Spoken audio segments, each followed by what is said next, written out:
Okay.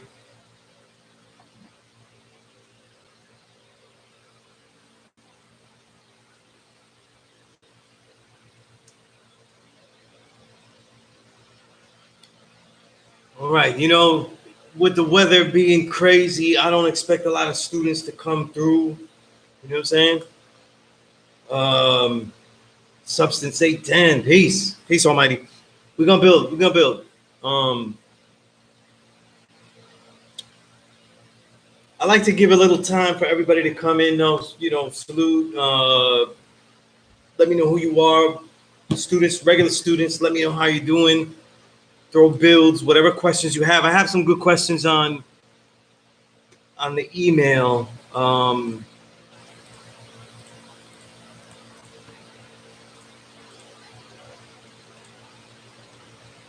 Yeah, so today was a peace day. Good writing. Let me know if you can hear me because I'm talking loud, but I have I got the nice old school fan going crazy here. So let me know if you can hear me well, because it's hot as hell in here. You know what I'm saying? I got the fan, but it's like blazing those. Yeah. Nothing works in a law school but an industrial fan. You know what I'm saying? That's peace. Allah Preem, that's peace. You know?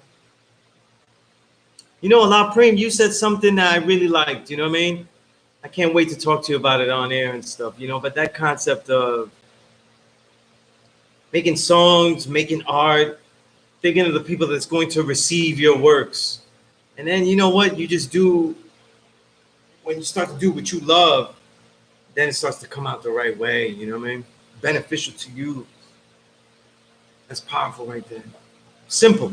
It sounds simple, but it's really not. You know? All right, Kasim, peace to God. Jarrell, peace. All right.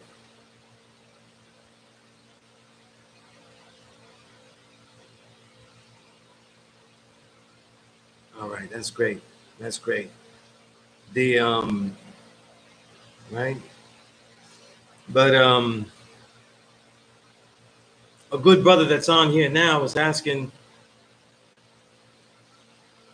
I'm gonna tell you this, right? I repeat this story a lot, right? But I'm not supposed to have. What happens with the knowledge itself is that it gets taught person to person. What a lot of people don't understand is that until you get musicians, right? Peace-wise, you. Until you get musicians, right? Like brothers that we're saluting now, like Allah Preem and you know, all the gods that's out there building, SDNAC, all of them, right? Wherever they are. And reaching a base of people beyond, you know what I'm saying? Going back all the way to Rizza, going back to Brand Nubian, the god Sadat X, you know what I mean? And on, right? You didn't get this knowledge of self broadcast, you know what I'm saying? If you were teaching, you could have taught hundreds, but you were teaching a specific people that you could get to directly. And what happens is this, right? It doesn't mean that the teaching is not universal. And it's no diss to anybody because it would be the same because it's not based only on you only. It's based on perceptions of the potential student and also you, the teacher. It's a combination. But you could teach whoever you want, though. And let's say we're in New York and you rock the boroughs, though. But primarily, you teach students that appeal to you, that are in your cipher, that you could roll with. You know what I'm saying? That they go under the study and they can actually achieve those things. In other words, they could be a warrior in the vein of what you're dealing with. You know what I mean? So like we're teaching, we're building with this brother, and as we walk down, he's gonna be with us too. You know what I'm saying?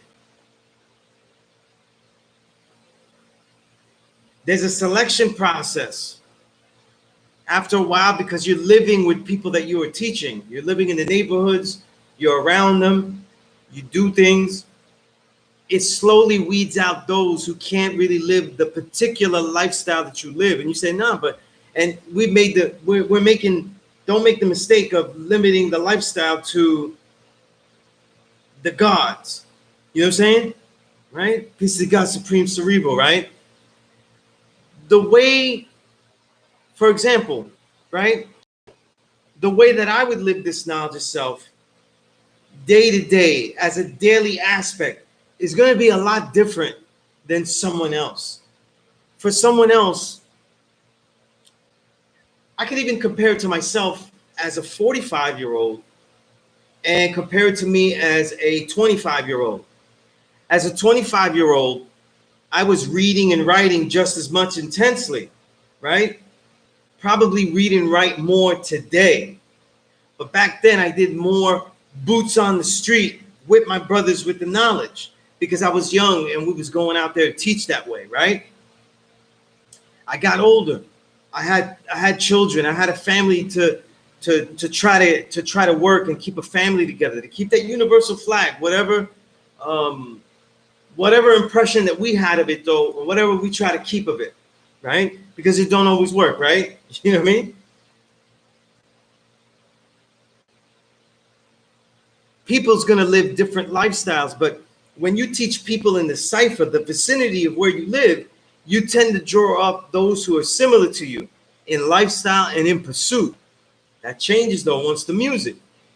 The truth is that you can spark certain people, and you could spark certain people to the knowledge that even if they dealt with this knowledge of self sincerely, they might not live the lifestyle that you live. You know what I'm saying? For example, is that I teach people that small things. They may not be living a vegan lifestyle. They may not be living a living foods lifestyle. They certainly may not be doing martial arts of any kind. And I'm not just talking about kung fu. I'm talking about something to fight with. You know what I'm saying? Not just sloppy shit that you know, but like detailed fighting. Like I learned a way to fight. I learned how I move, and I practiced on how to move better and fight. Right? They may not be doing that. They certainly wouldn't be living the hip hop lifestyle that I live. So it's a whole bunch of things that might not be lived on that level. You see what I'm saying? So what happens is that the perceptions of the student, the perceptions of what we expect, the expectations of how we expect people to live, they fluctuate with the more universal teacher. This is no diss. It is what it is. It's 21 years here. So I've met all types of people that come in all over the world and all over the boroughs, right? I've taught online, and even before I started streaming this class, I've been teaching online because of what I do in hip hop, but then also because of the books I've published and the emails that go out, teaching people, students that you would never be able to really meet. All of these things have been happening the last 20 years that I've been teaching.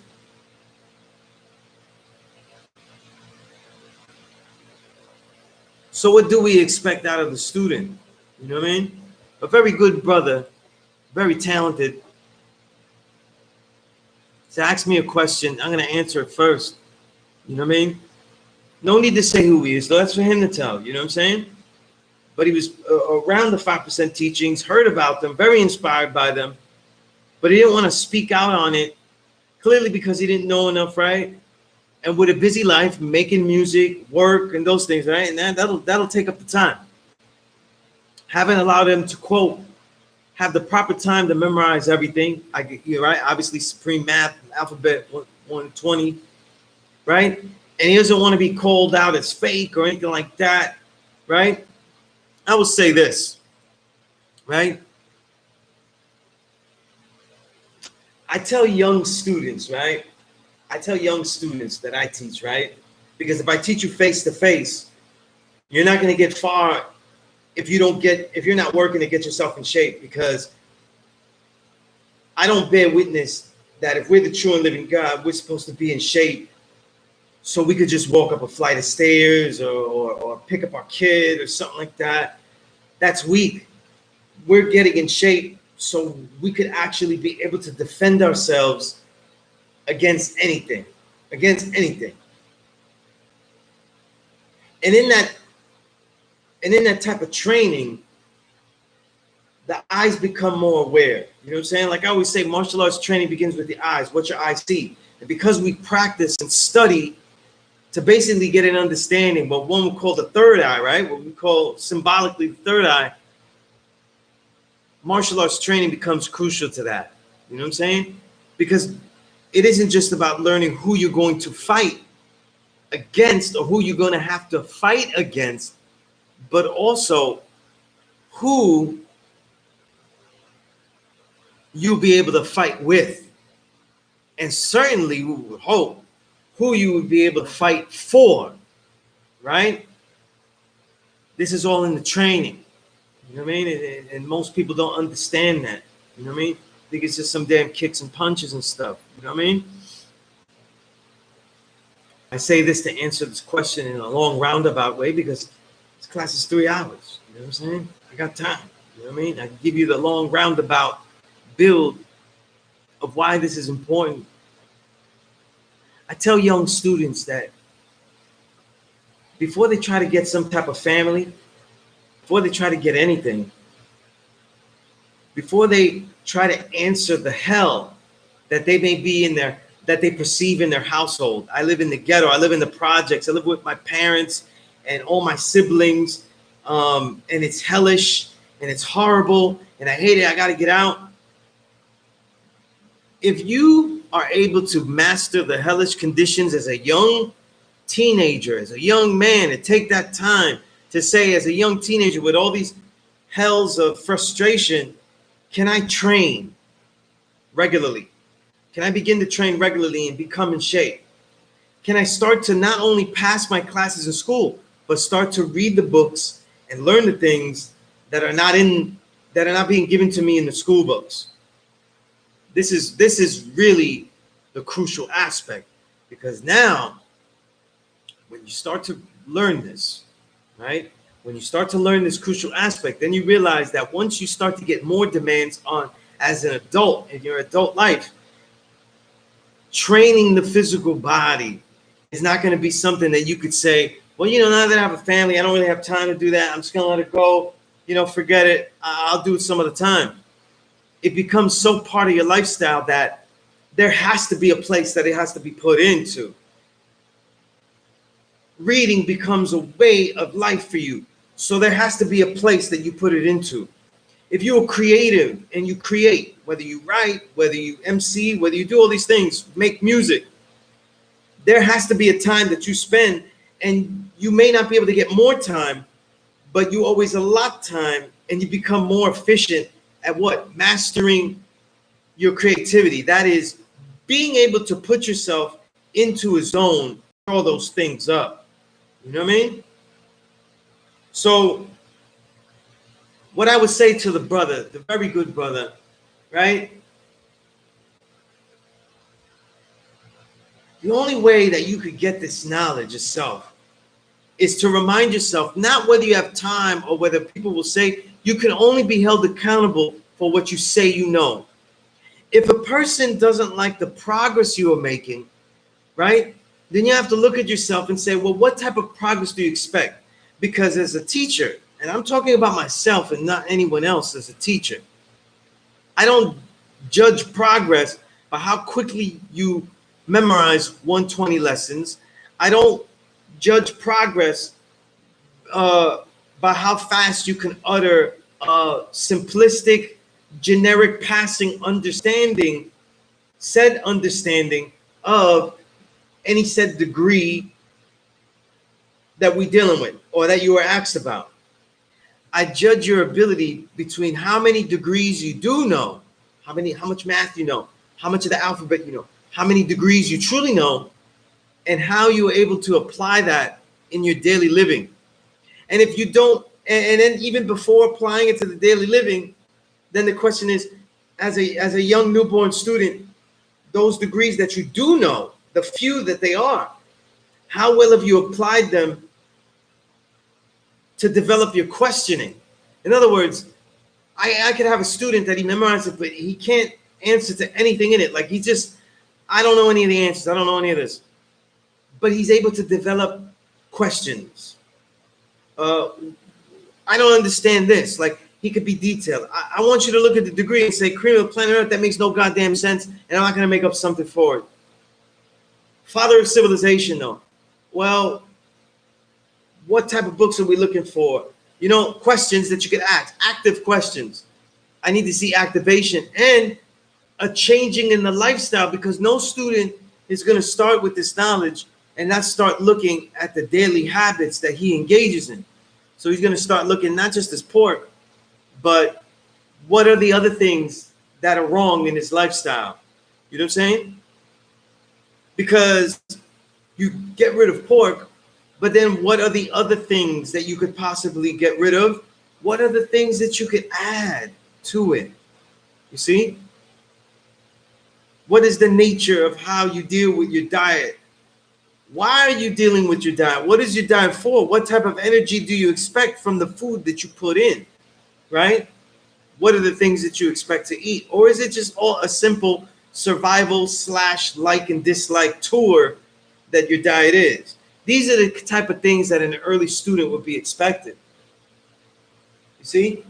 And then I would say as an artist, because brothers know I don't MC. There's guys here, Allah Preem, Substance 810, Bugsy Nino, who's no Supreme Cerebrals, incredible talents here. I'm a writer. I write. Sometimes people ask me to orate what I write, but I'm a writer. When I got Knowledge of Self, I had to stop writing because I was like, wait a minute, all my works are wrong now. I was like on the mystery God here. I was saying I was God here. I was all over the place. I was wrong. It was frustrating. But in the end, all of this art is about the creativity that you are letting out. And eventually they have to be reconciled with what you truly do know and what you don't know. You see? And some people are artists, and they're very comfortable with saying shit that they don't know if it sounds good. That is an actual fact. In all the years that I've covered music, this is one thing that I've learned. You know what I'm saying? And the truth is that it's why, let's say, for example, in hip hop, we prize the writer of his own lyric more so than any other genre, right? If you're a songwriter, we prize you, right? If you're a songwriter, we prize you for what you were writing, okay? But unless it's certain genres like roots reggae, if you're a Bob Marley, the things that you're saying, they are true to you. But that is rare, because we are okay, and we ought to be. We're okay with someone who can interpret the words of others. So we don't hear my favorite soul singer. We don't hear Phyllis Hyman, or we don't hear the GOAT Marvin Gaye, or we don't hear even people that most brothers don't really know about, the deeper works of Frank Sinatra, or who really did everybody's songs, or a Billie Holiday who wrote some songs but really interpreted a lot of songs incredibly, that has merit as well. But when you got this knowledge and you know this, no. You don't get to interpret what you think about this. You know what I mean? All you have to do is make sure you know what you truly know. You know what I mean? And for the brother that was asking me about that, you're not even the first MC. I'm gonna say not MC, the first dope MC, the first really talented MC to ask me that. You know what I'm saying? I was just building with another great one a week or two past about this. You know what I'm saying? And he pulled me aside and he asked me pretty much the same questions. And I was like, man, you just start from where you know. You just start from where you know. You know what I'm saying? Because a man could know that knowledge degree so well that has propelled him into so many books and literature and has sparked so many insights to what he knows, that those are the degrees of his life. You know what I'm saying? So it depends on how real you make it, and that you do your best to keep it like a truth. The facts that you know. You know what I mean? And make sure that these are facts that you work to know to the best of your ability. And being a student is a wonderful thing, you know? All right, peace to Rome Fetty. You know what I mean? Rome Fetty, I teach I teach the martial arts personally, okay? Each person I give a fee to. That's something that I need payment for because it takes a lot of time for me. And I'm teaching you something that takes a lot of work and time. Um, I don't teach students I don't teach anyone I'm teaching martial arts at the school though. Okay? It's like they got to come up to the mountaintop where I'm at to learn. And that's in Staten Island, no, out in Fort Wadsworth. You know what I mean?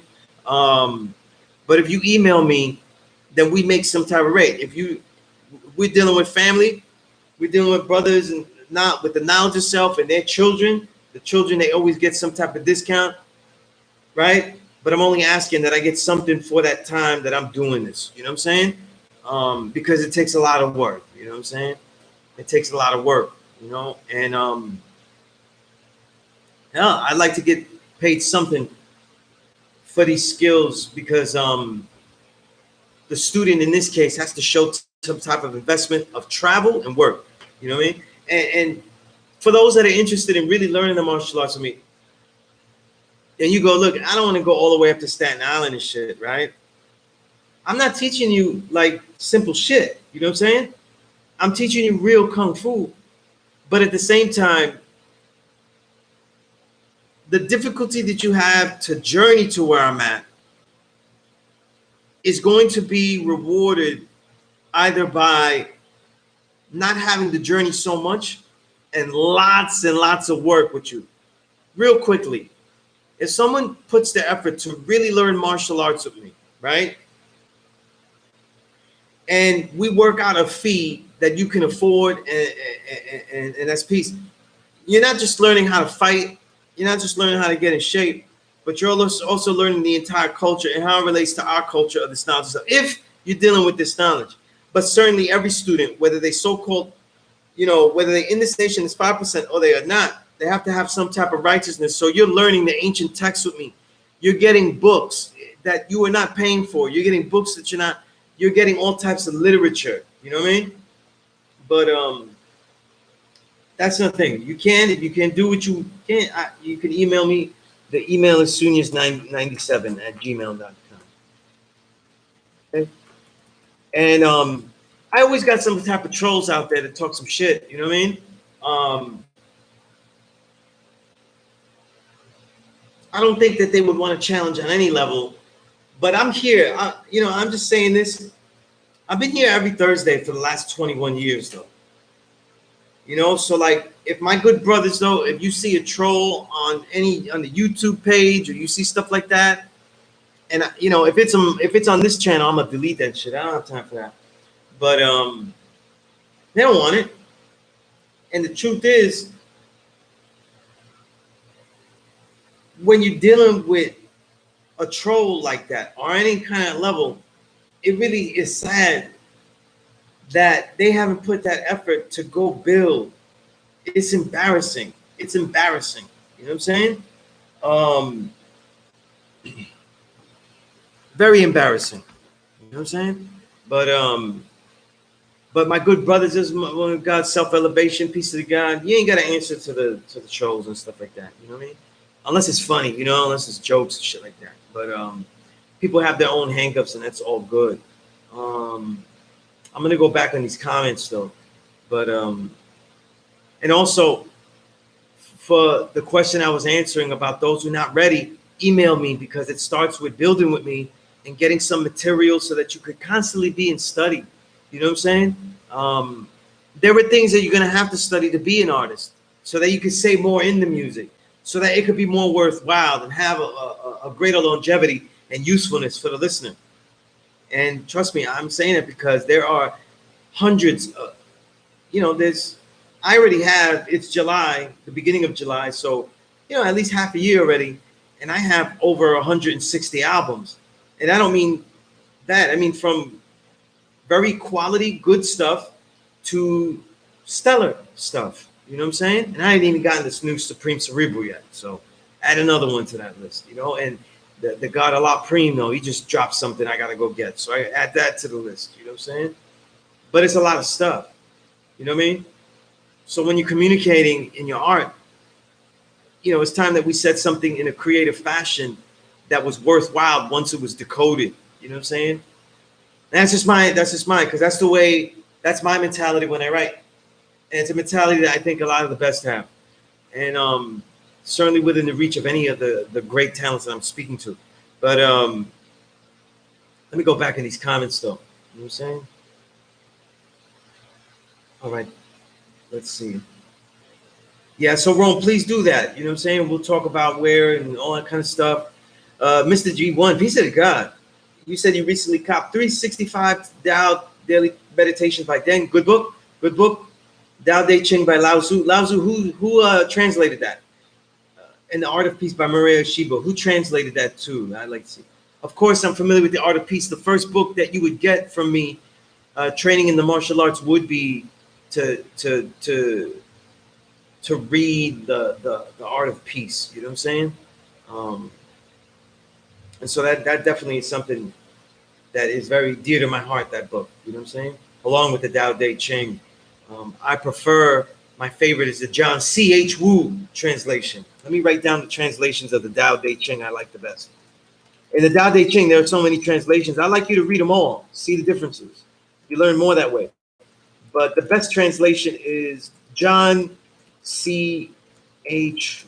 Wu, right? And if it's not that one, you could get translation by Thomas Cleary. And pretty much any ancient Chinese text translated by Thomas Cleary is quality. It's good books, good pickups. You know what I mean? That's peace from. I'll wait your email. All right, that's peace, substance 810. I'm glad that it's useful. And I saw what you said about your father and everything. That's great. That's great. You know what I mean? My father was just a street fighter, but boy, he was effective. Red Hook, baby. You know? That's right. Maria Shiba, the founder of Aikido. You know what I mean? You know, I saw a great article by Sharon Lee bombing up Quentin Tarantino, and the only disagreement I had with her was that she said that Bruce Lee was incomparable in the 20th century. And although I think that is pretty much true, I think Maria Shiba is the only legendary martial artist and teacher to the masses that rivaled him. And I mean that in a positive way of righteousness. You know what I'm saying? I think Maria Shiba was amazing. I think that it's a legendary, you know. Self-I build, peace. I have the tracking number for what I sent you, God. But I haven't written on the receipt, and I haven't had the time to just, copy those numbers down for you. But it got sent out on Saturday, so definitely, hopefully, you get that by the end of the week. I'll get you that tracking number as soon as I can, especially if you don't get it, by Friday or Saturday. Saba, you sent me some stuff, God, and I didn't get a chance to click on the link because every time I looked, I was mad busy, and I was like, I'm gonna save this for later. And then later, I get stuck watching the Mets, either thrill or totally disappoint. You know what I mean? Because I don't really watch too much TV. But you asked, have you heard of praying mantis kung fu? Of course, praying mantis. You know what I mean? A design, though, to basically use this as a slow trap. As a slow trap. You know what I mean? And slowly bring things in. And it's also in the Wing Chun, right? Right? The mantis, a lot of animal styles inside the Wing Chun. You know what I'm saying? Certainly have heard of it. Supreme Being God, peace. A bro wants to know what is the meaning of life. You know what I'm saying? Let me I was interviewed today on Millennium 24 TV. It's a TV station app, you know what I mean? And the sister Kim Seabrook is doing really great work there. You know what I mean? And I'm very impressed with everything she does. The natural products that she sells, everything. You know what I mean? And I also find it amazing how she's keeping up daily to do news like that. I don't think people understand, unless you're really in the news, how difficult it is to set up interviews, do the homework, that often isn't given to you, you know, and come up with questions and then squash that into a 15-minute segment. You know what I mean? Because I like to think that I've done a lot of things, and she pretty much gave, you know, a Trop Called Quest award tour of questions that allowed me to answer things. But she also asked me, and this is a long way of answering what is the meaning of life. She asked me what is my greatest achievement, because I did martial arts. I'm an author, teaching all these great young students at the school all these years, right? Going on, right, there's 20, right, 21 years, right? 21 plus years. And I said it's not, all those are kind of the same, because they were all things that I knew I was going to be able to do. So at one time I really knew that this was the way I was going to write, and I made it that way. I knew that I could do the martial arts, even though I sucked at the beginning, and I would do it this way. Because I could be able to express myself, like Bruce Lee says, express the art of expressing oneself, right? And I knew that I would be able to certainly teach, because explaining things has always been something I could do. And when you learn what teaching is, and being around so many great teachers, I knew that I was just putting the student in a position to draw out his best. You know what I'm saying?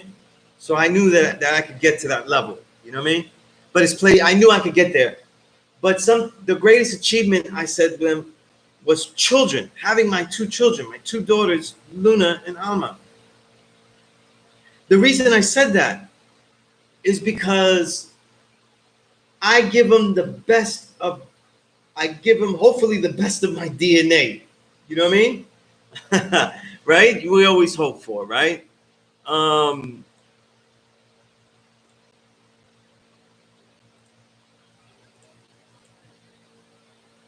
You try to give them the best of your DNA, your best of your worth, your energy, and you spend your time teaching them as best as you can, to have that heart to know about the things you always wanted to know, to not fall victim to certain things. But the most beautiful thing about life is that they might have some of the greatest parts of you, but they really are the best part. And unlike me knowing that I always would be this, I am still in awe. I don't know what they're going to be. I just know that it's going to be great. And the only proof I have is because it's continued to be great. So I know it's going to continue to be great. So it's such a wonderful achievement to love the children and not know what they're going to be. You only know that they're going to be the greatest. You don't know how well they're going to be. You know that their understanding is going to be something that you don't know about, that you don't understand, you know? So we say what life is, right? In the degrees, it says to show and prove that Allah is the God, always has been, always will be. And that was because what? All things are created. The creator is in his own creation. So the creator is inside his own creation that he creates, and he constantly creates to what? Inspire creation again from that creator himself. You know what I'm saying? So if that's the case, then this life, though, is to bring out new creations, new possibility. It's always 10. Everything is always on 10. It's always knowledge, add on a cipher. You see? Knowledge, add on a cipher. 10. It's always on 10. Everything's always on 10. Because the creation of yourself is that knowledge. You see? And you learn all the ways and actions that what bring about a deeper and deeper understanding of yourself, and you constantly live that. You constantly live that way of life. And so that understanding is a culture that is extended out with great force and fury and love to the whole world, that what? Brings about an equality, a new type of balance, a new position of reality that you can what? Be yourself ever anew, 7, God, and finally what? Build and destroy anew. That what once was no longer is, because something built anew is there, wonderfully and fresh there. And it always leads to something beautifully born. 9. And then we're back where? To what is justice of it all. Knowledge add on a cipher. Nobody asks me what it's life, though. It's knowledge add on a cipher. That's the beauty of life. That is life. Knowledge add on a cipher. You know? I hope that answers the question. You know what I mean? But here's the link to the interview I did with Kim Seabrook, and then the whole show, because it's got really, especially if you live in the Bronx area, New York area, there's a lot of great information there. You know what I'm saying? And starts out about the 12.5-minute mark and goes about 15 minutes. You know what I'm saying? So you know, that's real peace. You know what I'm saying? Real peace.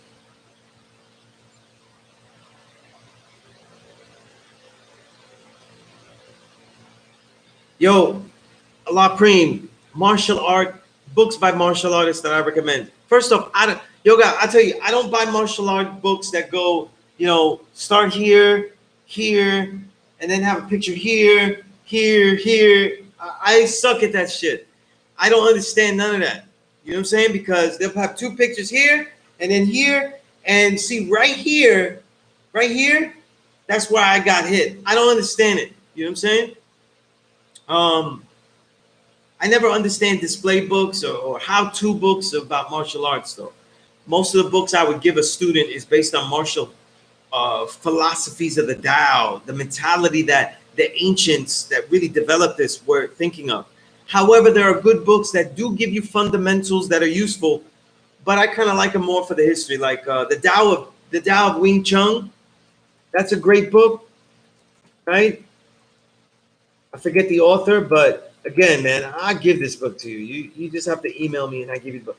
If you Google that, you'll get that. The Tao Wing Chun, great history about Wing Chun, and a lot of techniques. This is a little different because the techniques in the Wing Chun aren't about where you're gonna move, but the nature of how you're moving. That's a little different than explaining a move. See, I'm talking about explaining moves.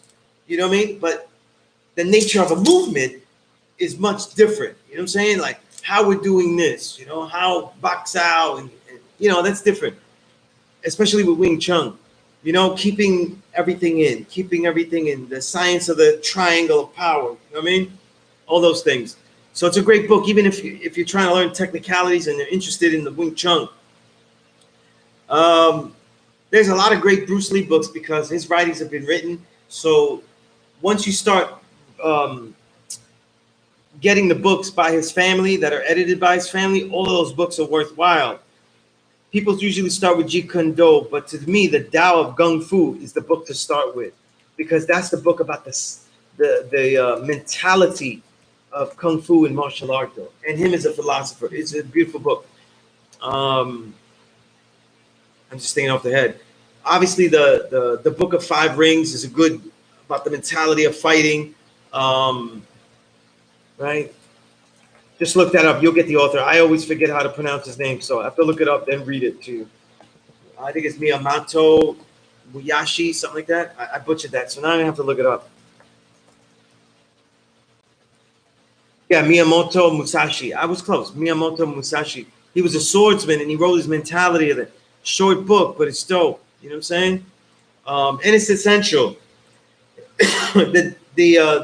the Sun Tzu's Art of War. I mean, the Art of War, of course. You know, Sun Tzu's Art of War, of course, because it's about the mentality. You know what I'm saying? That's a crucial book. Absolute must read. Very important book in my life. So there's a couple. You know what I'm saying? But most of them are really with the mentality as opposed to the way. There's also a good book they got from the God Raja. And then I got it on ebook so I could share it with you all. I'm forgetting the name of it though, but it's a very good book though. And because I'm not as well versed in the Japanese arts in their details, I really learned a lot from it. You know what I mean? I'll get that book to you If you want it, I'll get it to you too. I just have to look it up. It'll take me too long though. Without knowing the name, I have to just scroll through the listings because I don't have everything categorized. You know what I mean? Because all my books, I have about almost 3,000, closing on 4,000 digital books, and I have categories for them. But I collect so much that I don't have time to put them into categories, which would make things a lot easier. You know? So one day, you know, I just got to put all you guys' great music on and just do it. You know what I mean? Okay, John McDonald, not a great translation, not the top tier. So if you email me, and I'll email you. That way you could read that one. Do not throw that one away. Read it so you could compare and contrast to the better translations. The Art of Peace, John Stevens. He's not bad. I think, wait a minute. Let's see. I think there's only, yeah, I think, yeah, I'm getting confused. I think there really owes only one translation of the Art of Peace, though. You know what I mean? John Stevens is really the only one. So, and it's a great translation. Also, the history in the preface is pretty interesting. You know what I mean? Powerborn, you saw the interview? That's peace. That's peace. You know what I mean? Thank you, because you know I'm representing myself, but you know I always want to represent this nation the right way, the gods and the earths. You know what I mean? And you don't always get a great interviewer. You know what I mean? A real professional. You know what I mean? So that was definitely peace. You know what I mean? So definitely follow that. Follow her and her the Millennium 24. Get the app and stuff. You know what I'm saying? It's good to get. It's always good to have more alternative. You know, not corporate. Corporate funded, or at least to say corporate driven media. You know what I mean? But that link is in there.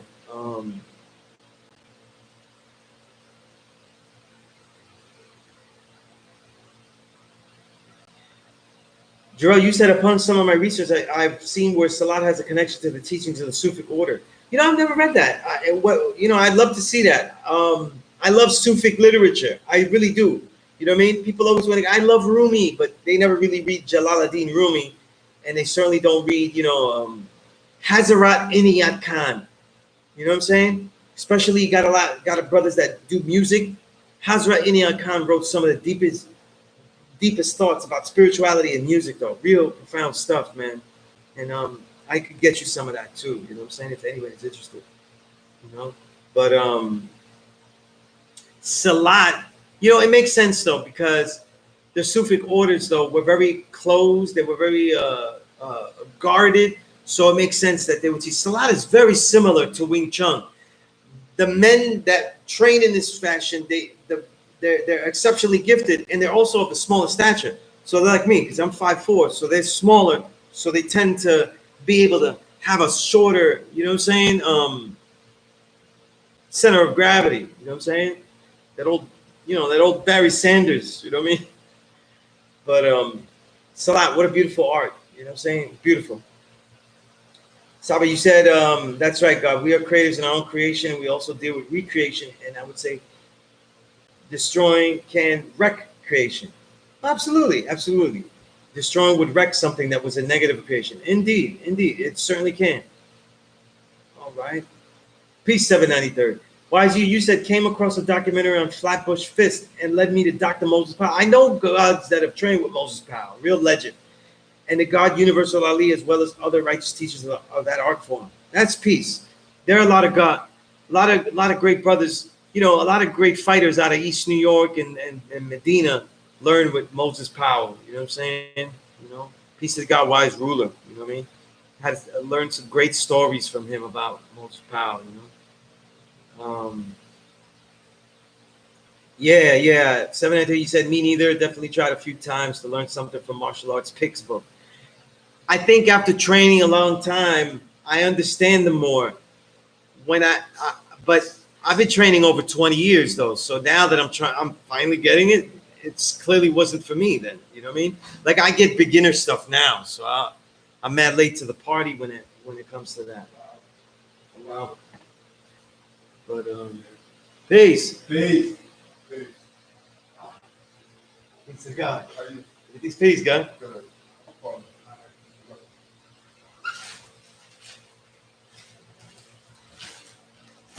Saba, you asked, speaking of the Tao, if I were a good artist as it relates to drawing, it's like a yin. By the way, there's no such word as yin. That's only the broadcast yin yang twins. The word is yin, right? It's like a yin and yang, the black and white silver, where the one side is a raven, the other side is an owl. Okay. I'm not sure what you're saying, Saba, but if you're saying that the yin yang symbol is actually from Taoism, so it's not related to Tao, like relates to it. It actually is from there. You know what I mean? It actually is. You know?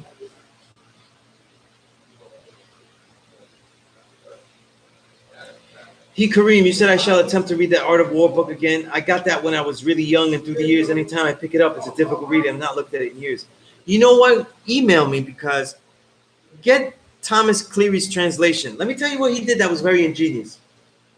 He not only had all of the aphorisms that make up each of the chapters, the 13 chapters of Sun Tzu's book, but he added to it, and he added commentaries from different war generals and soldiers, high-ranking soldiers and military throughout the years, of their own commentaries about each of the aphorisms.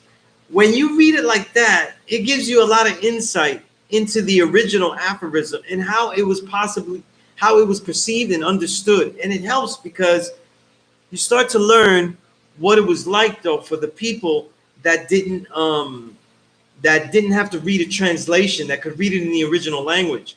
And again, Thomas Cleary, his translations are real quality, man. He really gives you details. He explains things. So it works really well. You know what I mean?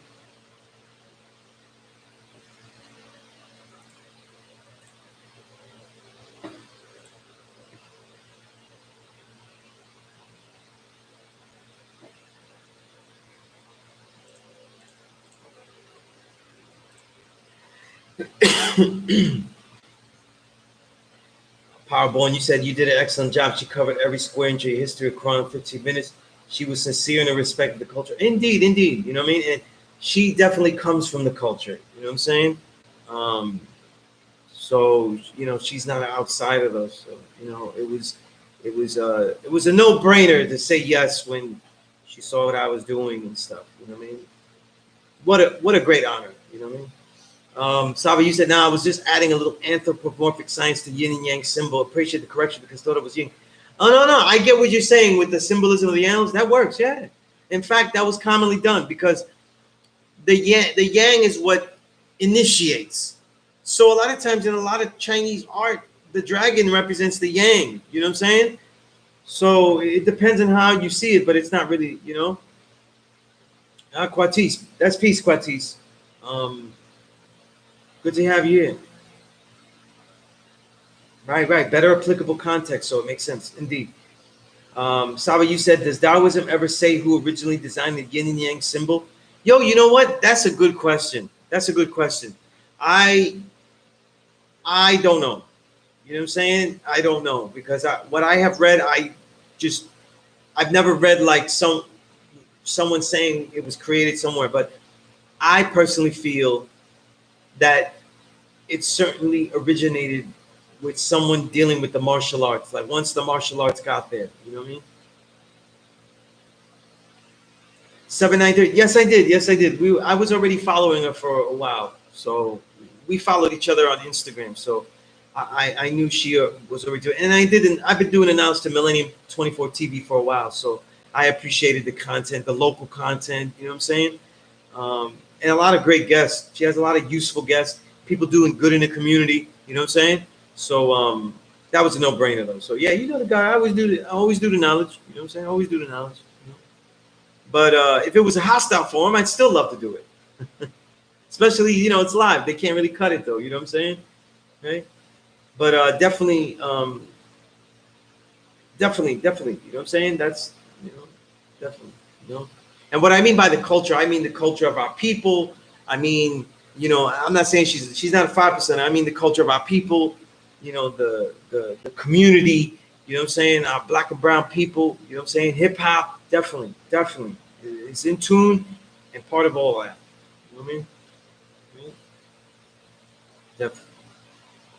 That's P792. No?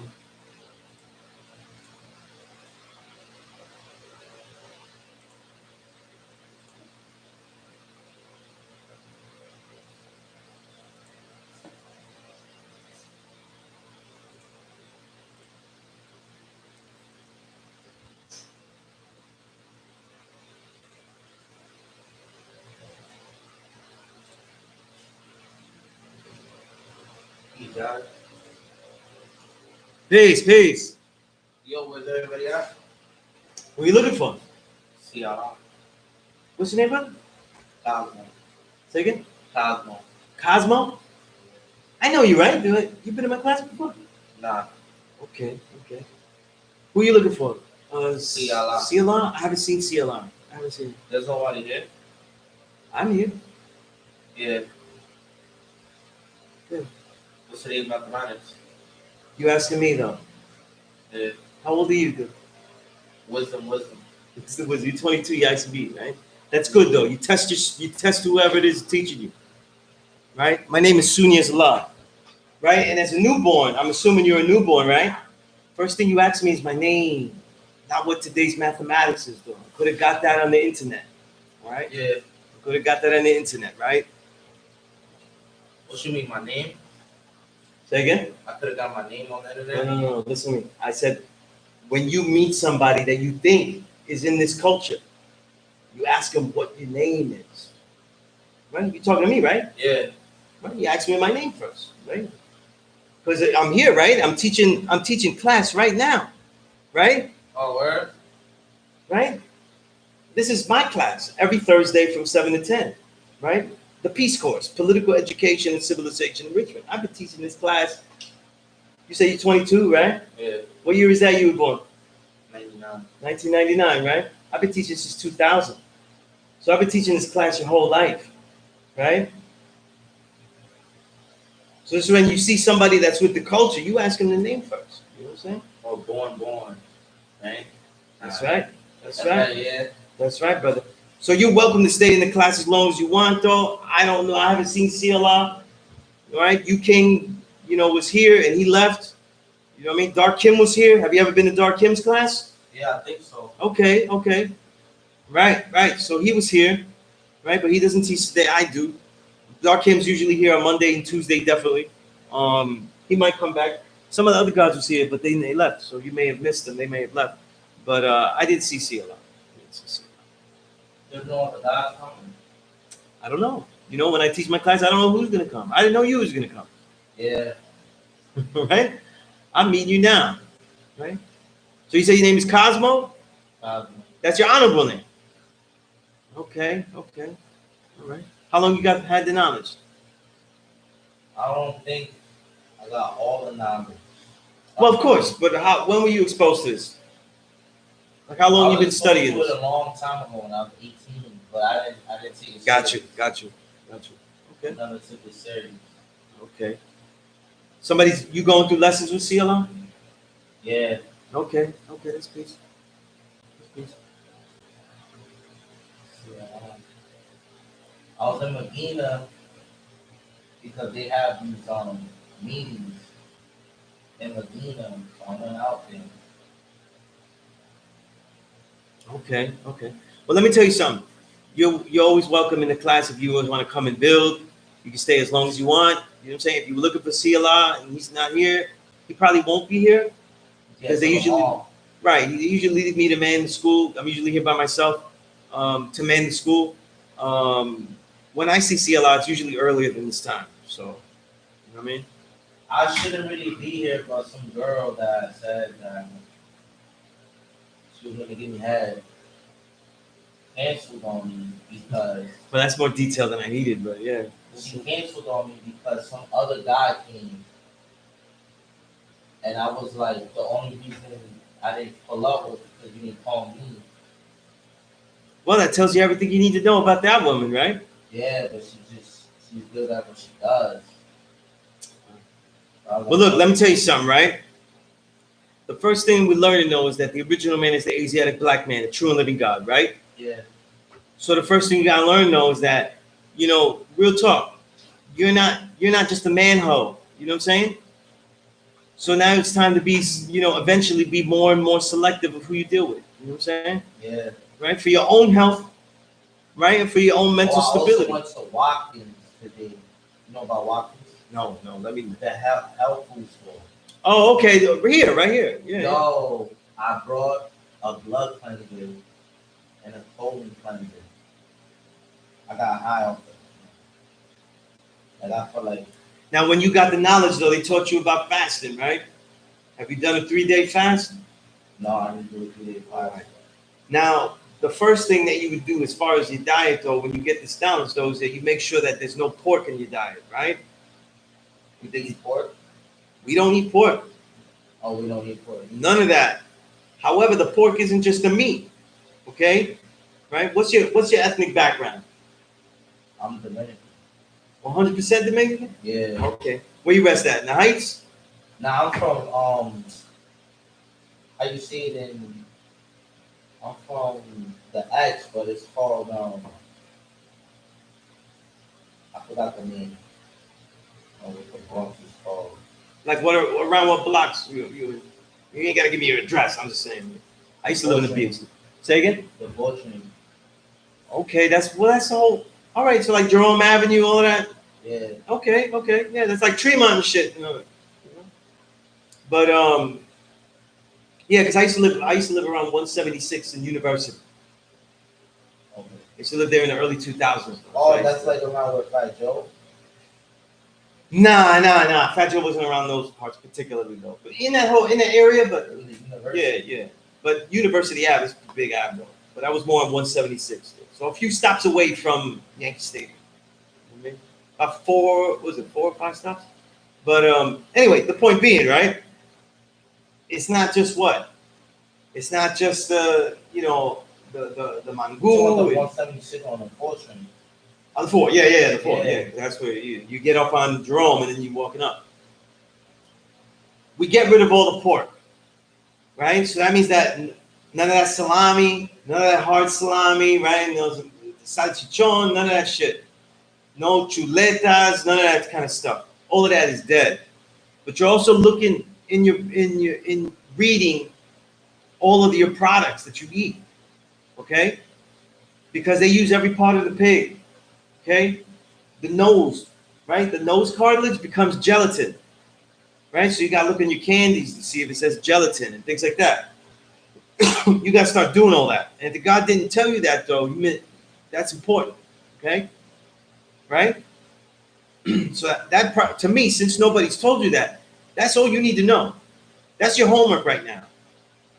And you can say, look, Sunez is not my teacher, it's P.E.A.C.E. Allah. You ask P.E.A.C.E. Allah, he'll say the same thing.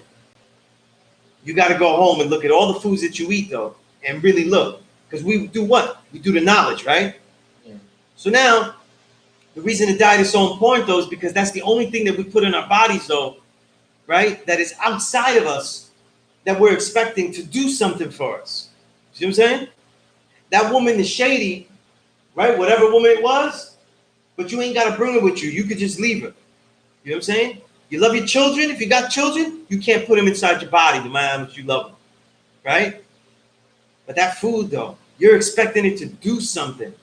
And you're carrying it with you, expecting it to give you the energy you need for whatever you endeavor. And you can't put junk in there. You can't put the swine in there. You can't put the pig in there. You got to have that immediate standard because we don't fuck with that. You understand? So now you got to read everything you was reading. Oh, these candies, they got gelatin. Oh, they got lecithin. All types of words. So you got to find out what are other ways that they put pig into things. You know what I mean? You buy some pills, some vitamins, not even pills, vitamins, right? Good, healthy vitamins. You're like, oh, okay, let me get some vitamins. Those pills are in a what? They're in a casing of pig.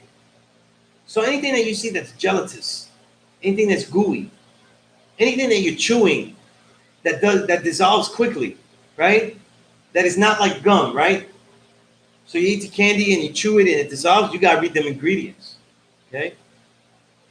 And it'll tell you if it got the animal. See what I'm saying? So that's yeah. In the back of the of food products. That's right. There's details. That's right. of what is Now that Father. you're the God, like we gotta start doing the knowledge to that. Yeah, but yo, bro, if we do that, then we wouldn't eat nothing, man. Let me tell you something. Let me tell you Even something. Whole Foods got. Now do the knowledge, right? I mean, they got a lot of healthy Right. things. I told you how long I've been teaching you, right? Nah. Right. I've been teaching you 21 years. Okay. So it's right. Wisdom, knowledge. Right. Wisdom, knowledge. Right. That's what I told you. I've been teaching you most of your whole life. Yeah. When you were born, I was coming to get the knowledge. I started to teach the very next year. Okay. Also, you came out here in the 90s. That's right. That's right. Now, let me tell you something. I've been a vegan for longer than I've been teaching this knowledge of self. I'm saying you got kids though. I got kids. Well, happy Father's Day. I don't got no kids. That's peace. That's peace. Right now, though, if you're ever going to be a father, though, you got to be able to what? Control yourself to the supreme abilities that you have, right? Now, when you say there'll be nothing less to eat, though, that's not true. And if you go out there with that fatalist attitude, you won't find anything to eat. That's why we teach, the first thing that we teach, though, is you have to learn how to fast, okay? You have to learn how to have the discipline not to eat foods, and also the discipline to let your body what? Relax, do its work, and reload, okay? So you start. The gods, when they used to get the knowledge, all the older gods, they used to make the gods fast for 3 days. All they were allowed to drink was coffee, water, and that's it, right?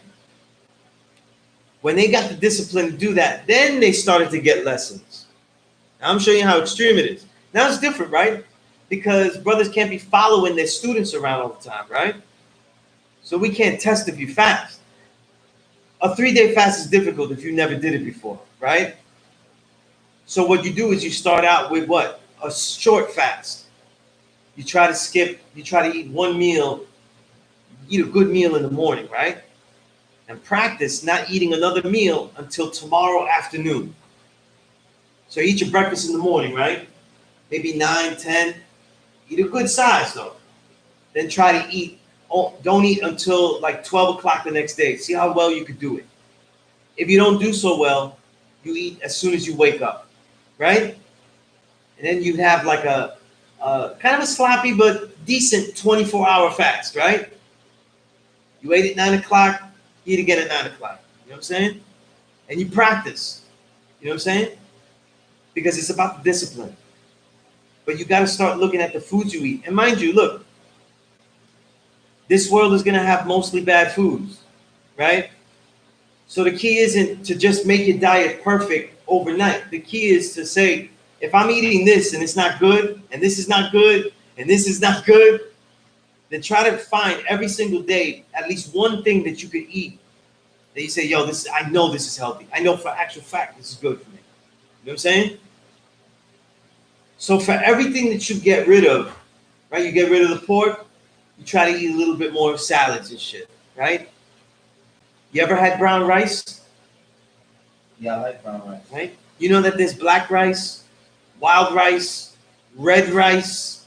You know what I'm saying? Where, in Asia? Nah, you go take a nice little trip to Chinatown. You get bags of those.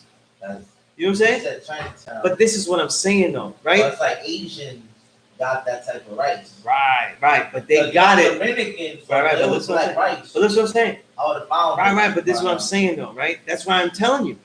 The thing, we're the ones that were put into the hood.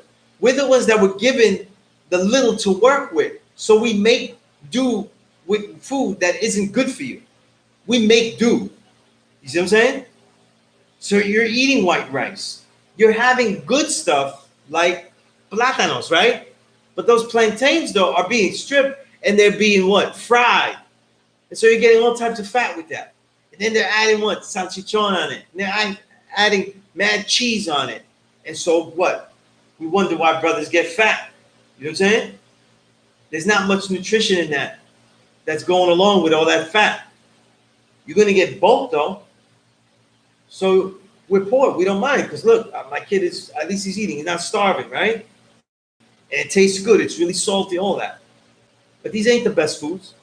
And if they're the good foods, right? Because I told you, plátanos is a great food. It's not cooked the right way. You see what I'm saying? So if you're gonna say you're gonna eat healthier, yo, you're gonna have to get used to eating things that don't taste as good as what you thought. It's not gonna be filled with salt. It's not gonna be filled with mad sugar. But think about it. Think about it for a minute, Cosmo. Besides sugar and salt, what do you taste in your food? Do you ever eat foods and you go, that little hint of rosemary is exceptional? You know what I'm saying? Nah, you know what I'm telling you, man, when I eat steak, when I went to Connecticut to, I think it was a casino. Yo, man, I ate this steak. And I was like, yo, whoever chef this up, it was amazing, man. And it just, the taste. And Right. Now, when I was eating it in my mouth, it was like every bite and just. Now, there's a difference. There's two type of great foods that taste great. A great food doesn't mean it's healthy for you, though. It just be prepared really well, right? That's why you said Whole Foods. You know, Whole Foods is not a health food store. It's really a gourmet store. It's got expensive things. But health food today is very expensive. So they mix in health food with what? The gourmet foods. So not everything in there is healthy. And then of course, if you buy some produce in there, you break your whole bank, right? So I'm not telling you to go shop at Whole Foods. I'm telling you to begin your journey of learning what are the better foods for you. Because you're dealing with like and dislike. When you eat foods now, you tell me what foods you eat that you don't really like, but you know it's good for you and you eat it anyway. I'm guarantee you that list is very small compared to what you eat that you like. And the key is to start to get more of stuff that you like a little bit, you know, can deal with a little bit, that is very healthy, and balance it out with the foods that you like. But you definitely got to start with getting rid of the pork. And you definitely have to start doing your research about how pork and what are the names used to label pork in foods, bags of food. They'll be on chips that you eat. You know what I'm saying? Because when they put that goo in there, the seasonings adhere to it and they stick to it.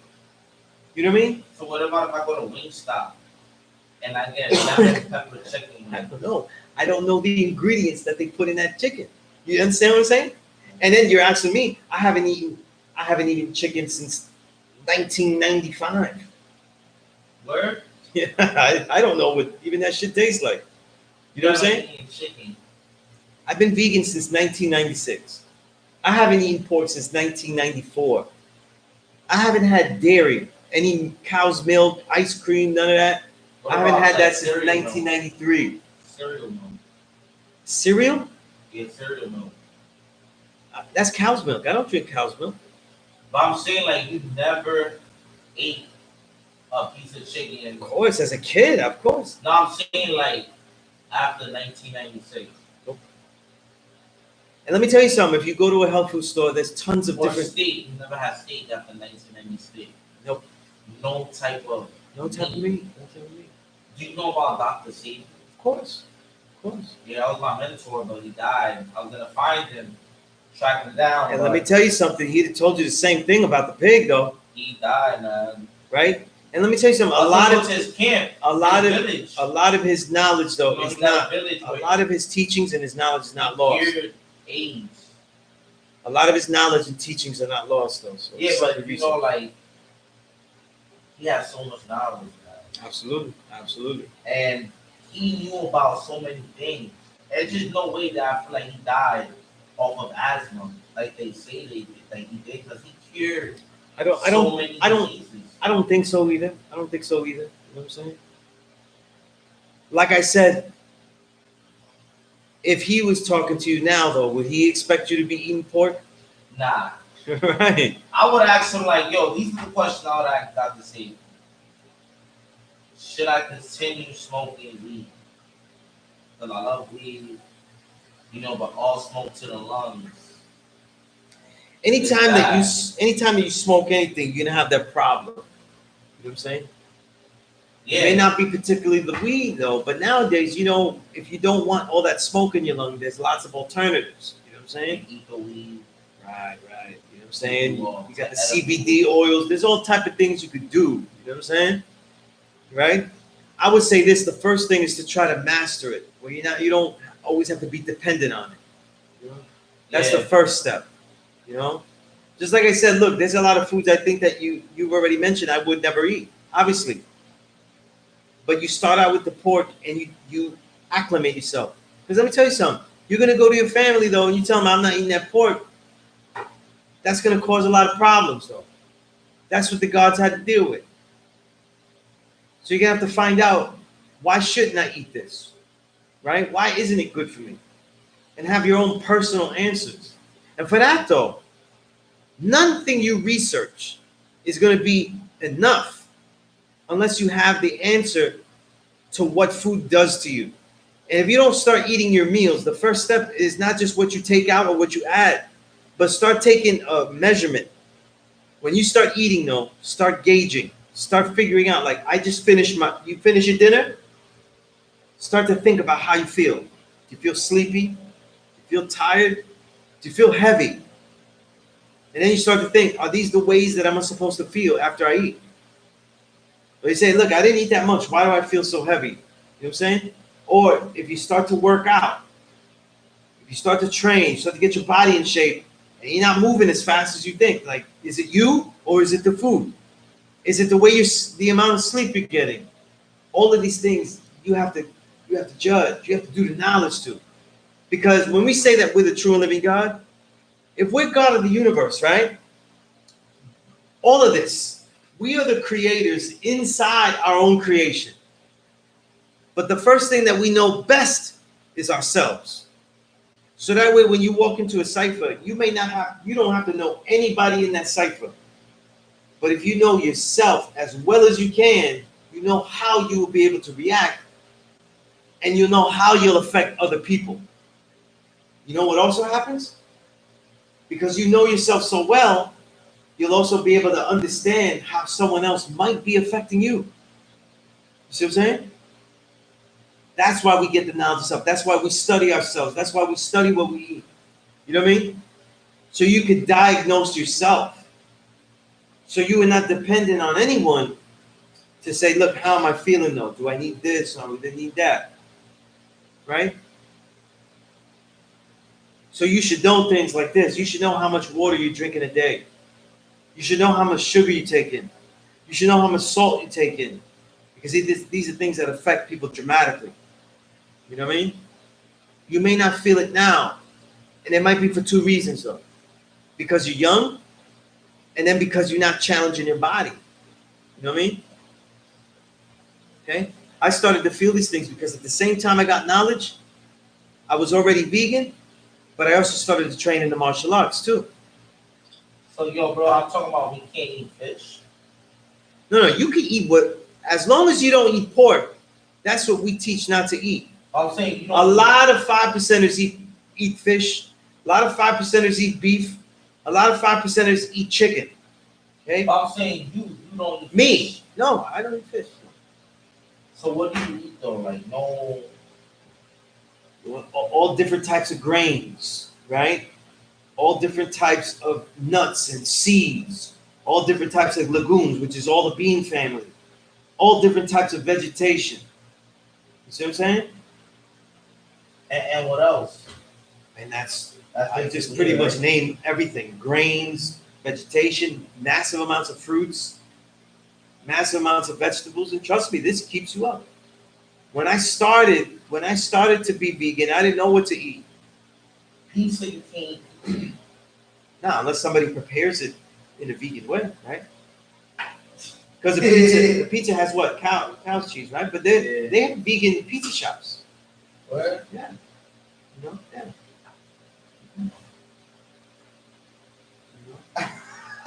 Listen, when I became vegan, they didn't have none of this. Now they got all types of stuff. They got vegan ice cream, vegan cakes, all of that. So you eat vegan ice cream?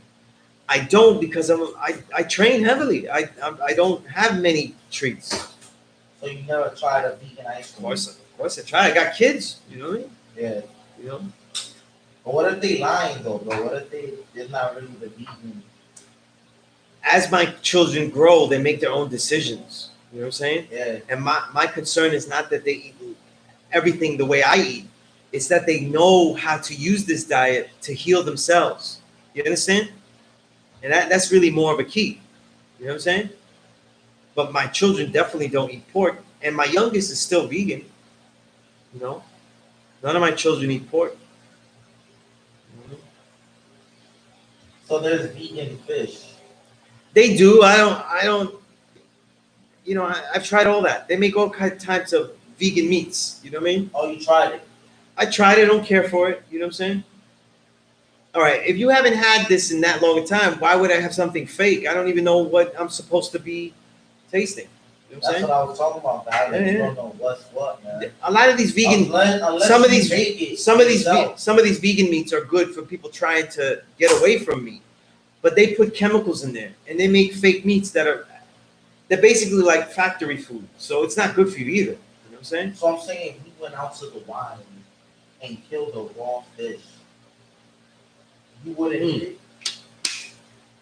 I'm gonna say this because a lot of people don't ask me that good question, right?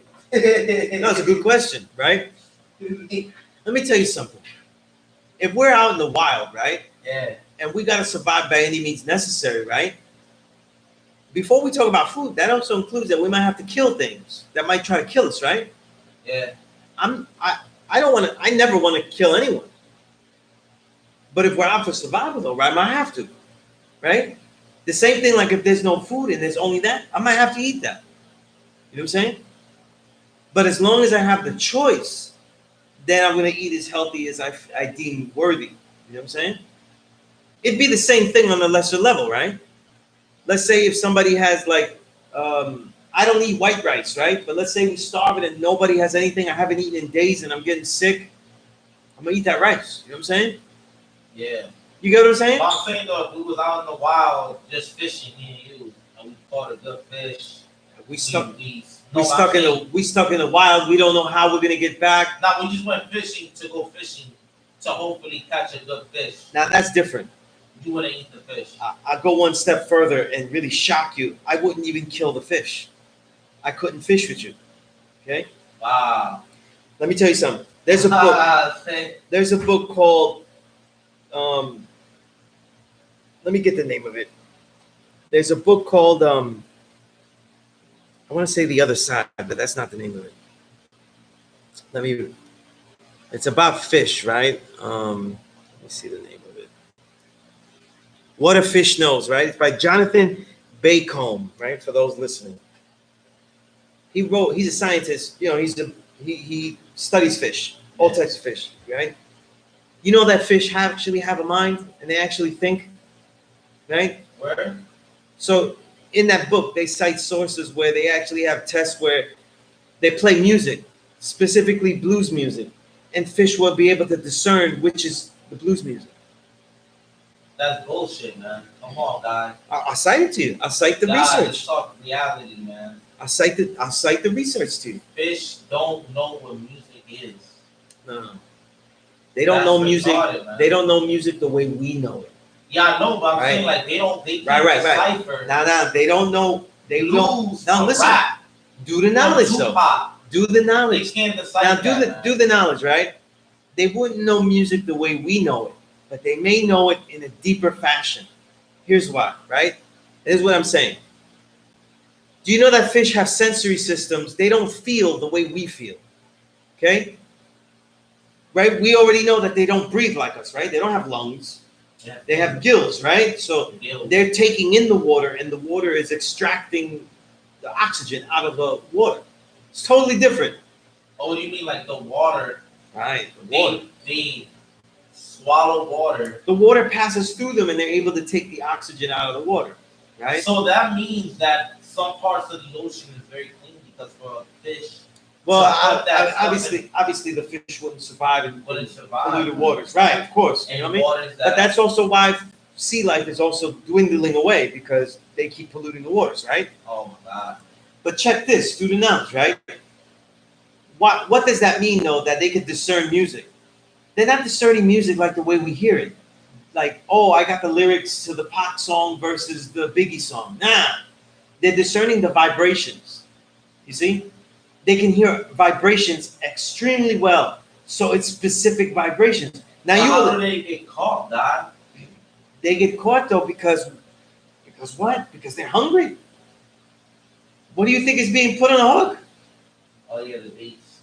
Right? But what about the sharks? Right? They find the sharks and Sharks are different kind of predators though, and they're also scavengers as well, depending on the shark we're talking about. You know what I'm saying? the shark from Nemo. Oh, I forgot what the clownfish. You mean the clownfish? No, the shark. Oh, the shark. Oh, the shark in Nemo. I forget what type of shark. That was a great white. That was a great white. What about it? I mean, I'm saying those type of sharks, they eat fish. right? Of course. So what about that right there? Those sharks have mind too. They have real. In other words, they have a brain that discerns a lot more than we think. You know what I mean? They can discern pathways. They can remember routes they've gone. You know what I'm saying? It isn't just instinct. They remember routes. Okay? The way that they're feeling things, the way that they're sensing things is on a different level than we know it. You see? So they have a sensory system that is different than ours. See? So to say this though, the way I consider fish is very similar to the way I would consider other animals. You understand? And I wouldn't consider them as just mindless, feeders that are just swimming endlessly in the ocean. You know what I mean? But so I wouldn't fish with someone and just kill fish. That's me personally.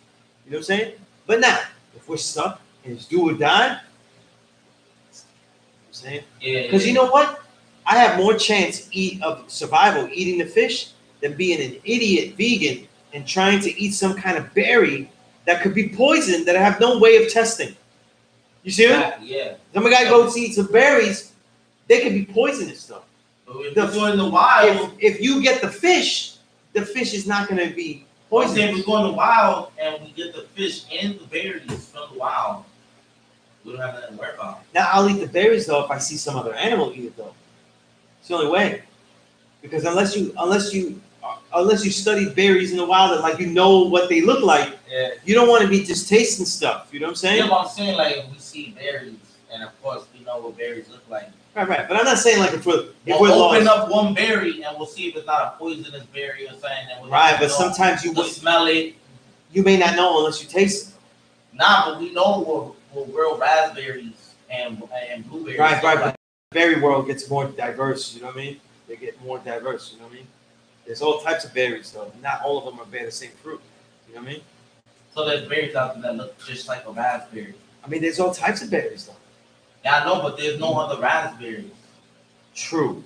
But if we're in the wild though, we may not be so lucky to find a raspberry grove. You know what I mean? Like, look at the luck we. That would be we'd be too lucky. You know what I'm saying? Like, not even fair. You know what I'm saying? But again, this is something that I chose to do. You know what I'm saying? Have you ever seen a raspberry tree? Yes, I have. You know what I'm saying? Yeah, I have. I've never seen them. If I remember correctly, sometimes you'll find them in Central Park too. Where? Yeah.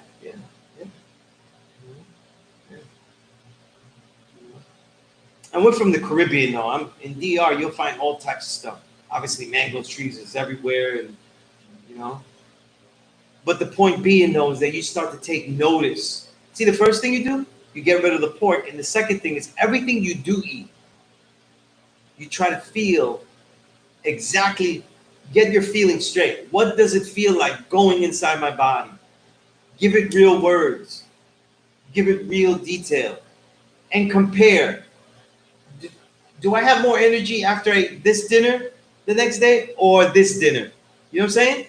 Try to keep track of the particular dinners you have or the lunches. All of this shit.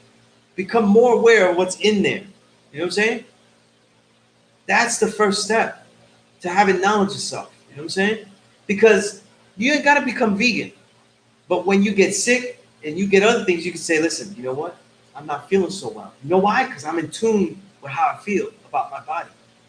I'm going to go to the health food store and I'm going to get some of these things, right? Like you did with the cleanser and all those kind of things, right? There you go. You know what I'm saying? We do the knowledge to all things. You know what I mean? But if you decide, like if someone decided, I'll get rid of all meat and dairy in one shot, you're not going to be able to do that in one shot. You know what I'm saying? It's very difficult, you know? And you're changing your taste buds, you know? So one thing I always tell students is go to a health food store. Pick up something in there to eat, though, that you don't see in no bodega. You know what I mean? And see, and try to figure out, why is this shit in the health food store anyway? It's just a bag of chips. You know what I mean? What's the difference between their bag of chips and the shit on the corner? You know what I mean? These are ways that you can help to discern, like, what are the best foods and what are not. And you can decide. You know what I'm saying? See, you can say this, right? Your wisdom, right? 22, right? I'm young, though. I'm strong, right? But then now you eat all the things you feel like eating because you're young. It doesn't mean shit. I'm gonna be strong no matter what. But then when you're 32, what will you say? Would you like to be as strong as you are at 22? At 32? Strong. You know what I'm saying? Or even stronger. You know what I'm saying? Or to be my age at 45 though and be the strong. Right? Yo, God, I'm gonna listen and eat, man. Indeed, God. Enjoy your meal, brother. Peace to the God. Peace. All right. All right. I'm gonna go through these questions that I missed out on the post here. I'll try to answer them.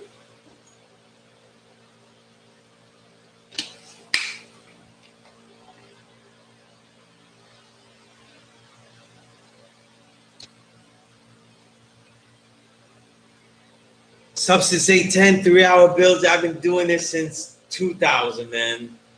3-hour builds every Thursday. You know what I'm saying? Mr. G1, you said you familiar with the New York Grandmasters, such as Harlem's Iron Man Grandmaster Marvin Gatling? Marvin Gatling. Oh, man. You know what?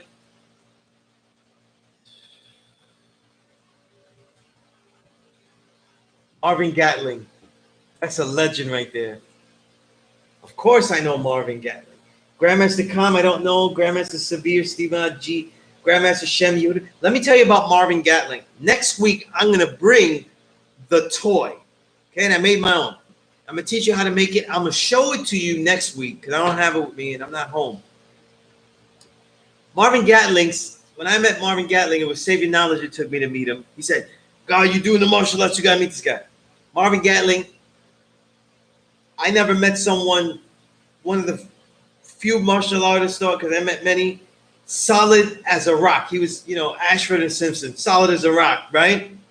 Diesel, like he was just like super brolic, right? He was just, I was like, and he was out there with the military garb. And at that time, I was lifting light weights. Most I lifted was like 30 pounds, you know, just at home. Lots of calisthenics only, right?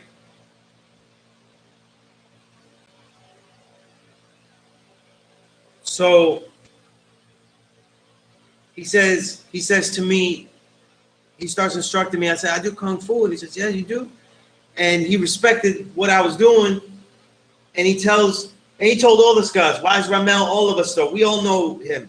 He said, you got to get the toy. He was selling them, though. It was 2 fiberglass bars. Fiberglass bar, a cylinder fiberglass bar that was 2 of them. And he wrapped around tons of rubber bands at the ends, right? So you got these 2 fiberglass bars linked by rubber bands, and he would push them out.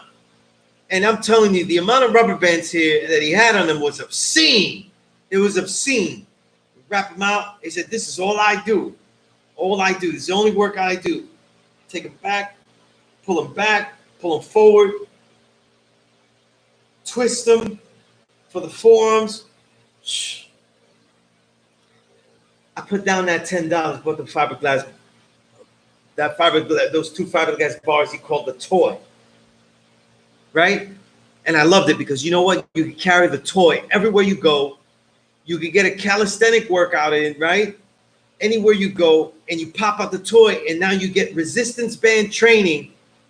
Almost like a real bench press machine would do. You know what I'm saying? And you extend it out.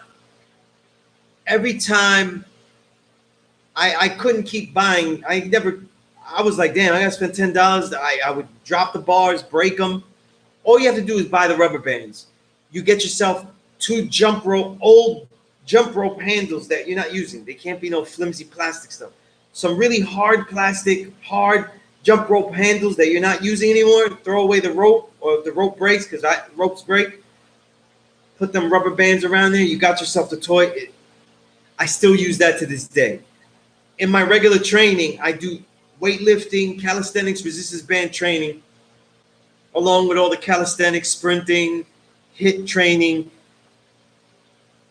But during my daily writing every time I take breaks to stand up and stuff, I grab that toy and just flex it out, do some reps. You know what I mean? Been doing it for 20 plus years, man. Marvin Gatling is a legend. Is a legend. You know what I mean? He was the goal. I'm 45 though, so I'm getting close to achieving that. You know what I mean? To say at least I'm somewhat on that goal. You know what I mean? To be alike in some way. You know. That's right, Saba. No swine, because that swine is worse than wine. Swine and wines are spelled with the same. You know what? Of course, he was going to do that. It's funny. The major troll that's always bugging on the Allah School of Mecca page, trying to get at me. He tries to get at me because I said swine, the pig, is a natural animal, and by all categorizations, though, it's a real animal. It's an animal that lives. If it was breeded, it's still a real animal, because it could continue to breed itself, and it's natural, and it is defined as natural by the FDA. And part of the lesson during that video clip was, you got to watch out for the word natural. It doesn't mean that it's vegan. It doesn't mean that it's vegetarian. It could mean that it has animal in it product, or it could even mean chemicals, because nowadays the FDA allows two natural chemicals to be artificially merged together to create one unnatural chemical, but they're allowed to call it natural because it came from two natural ingredients. So it's really hard to look for food, but you cannot quit. You know what I'm saying? We got to teach the young brothers to not be so fatalist. You know what I'm saying? As if they should be allowed to eat junk. You know what I mean? Yeah, fresh fruits and age. You sound like Sean Price, though, picking berries out the trees. You know what I mean?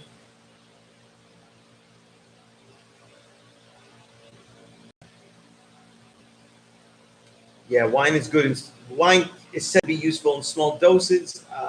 I don't know many people that can keep it to small doses, so there's the problem. Yes.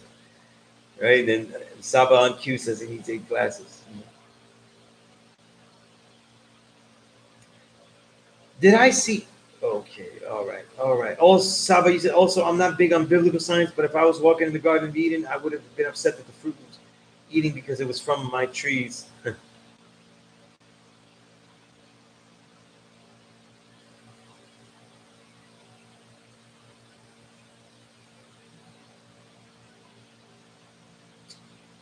You know what, Kareem? I still, he's the king of the league, but kings rule, and most of them are, kings just rule and often are misunderstood, like Karis once said.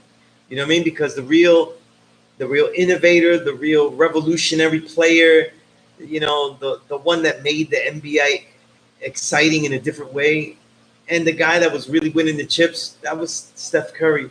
It's not LeBron. I don't see who the hell's going back to watch the old LeBron games. I mean, hardly as exciting as anything Steph Curry did.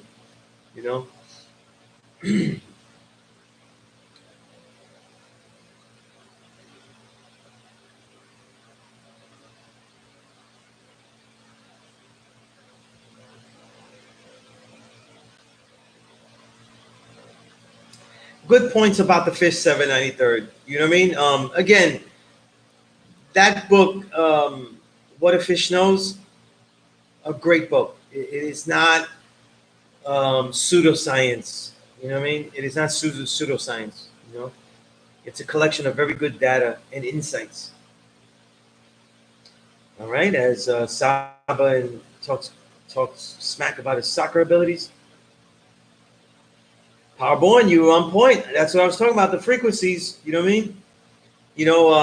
A lot of young students they wisdom more than they knowledge, though. You know, that's a trait of today's student. You know what I mean?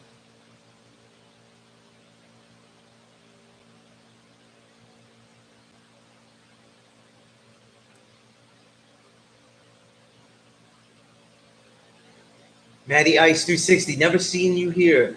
You said you ate a double quarter pounder from McDonald's. I could feel myself getting fatter. It tasted good, but I felt like falling asleep right after. Never had one again. You know what? Good for you, man. We have to start thinking about and eating by past, by with the present and the future in mind. You know what I'm saying? And that way, when we eat something, we don't feel so bad. You know what I'm saying?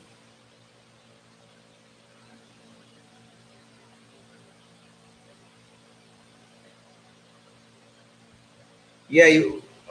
Rip Right. Okay, so Rip Right sells something like that. Well, the toy is something that he made, so that definitely is a Marvin Gatling thing. You know what I mean? Um, there's some guy selling them though. That's pretty whack, but it is what it is. If you were to rule and govern a certain industry, all that would be in indeed the carrots. Well, of course, yeah, that's what I had in head. You know. Rome Fetty, you said, I really truly intake every word serious. It can relate to the way you eat, train, and process mentally, physically, not just going thing. You're welcome, Rome. You're welcome, Rome. You know, please email you would like and any personal training and stuff like that. Definitely would be a great honor. And, we could work on any kind of pricing or whatever.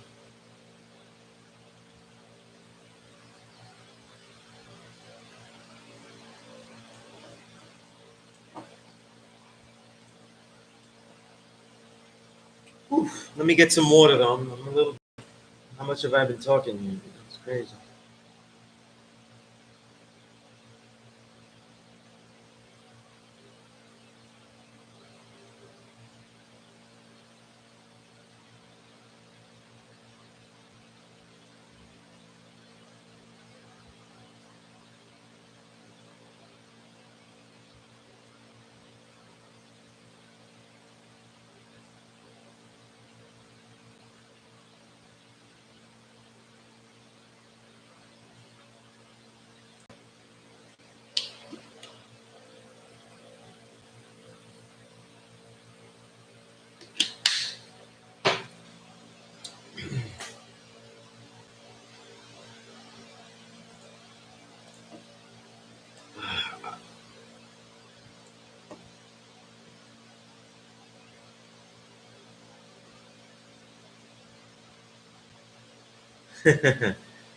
You know what though, Saba, he would be mad. If you're gonna eat peanut butter and you want peanut butter that is affordable, I would start with the Trader Joe's brand. You know what I mean? And you know what? I don't even eat peanut butter. It doesn't. I've developed certain allergies to it. It doesn't go down right. Um, I eat a lot of almond butter, and for a good price, they sell. Trader Joe's sells a raw almond butter. You know what I'm saying? And it's quality. It's quality. You know what I mean? Yeah, definitely, because when you buy Jiffy and stuff like that, you're getting sugar with the peanut butter. And what's crazy is that if you really can take in the taste of peanuts, peanuts has a very sweet taste to it. If you can acclimate yourself, that's what I mean by changing the like and dislike. It's your own taste buds. The person's taste buds have to be acclimated. You know what I'm saying? And that's how they're gonna, really really change. You know.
All right.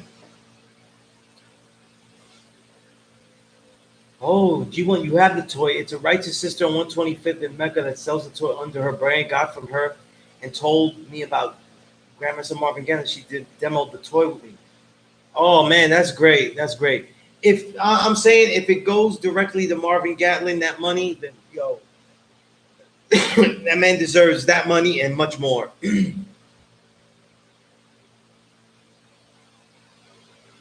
Yeah, yeah. Always, always stick to the to just peanut butter. Get your nut butters. Just no sugars, no additives. You know what I mean? Because also they start to use different oils, and those can be, can affect you as well. You know what I mean? So that's important too.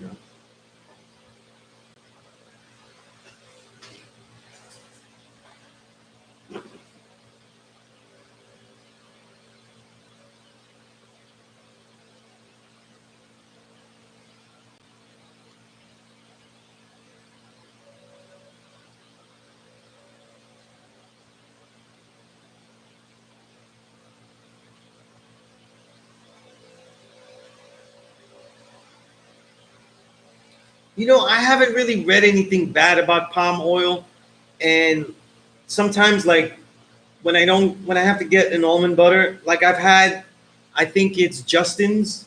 They use palm oil sometimes when they process, and they package their almond butter, and I didn't feel too many bad effects. But again, I had like, you know, one, just one, you know, one pat, one, one bottle of it, so. But I haven't read anything negative about palm oil. But again, palm oil is used something as an additive oil, and a lot of the things that I eat, though, I don't need to have that extra oil being used. So I prefer to just get the almonds by itself. And like I said, the Trader Joe's is literally selling you a raw food with nothing in it, and it's raw almond butter. I mean, that's a great product right there, and for the price, it's just really useful. You know what I mean?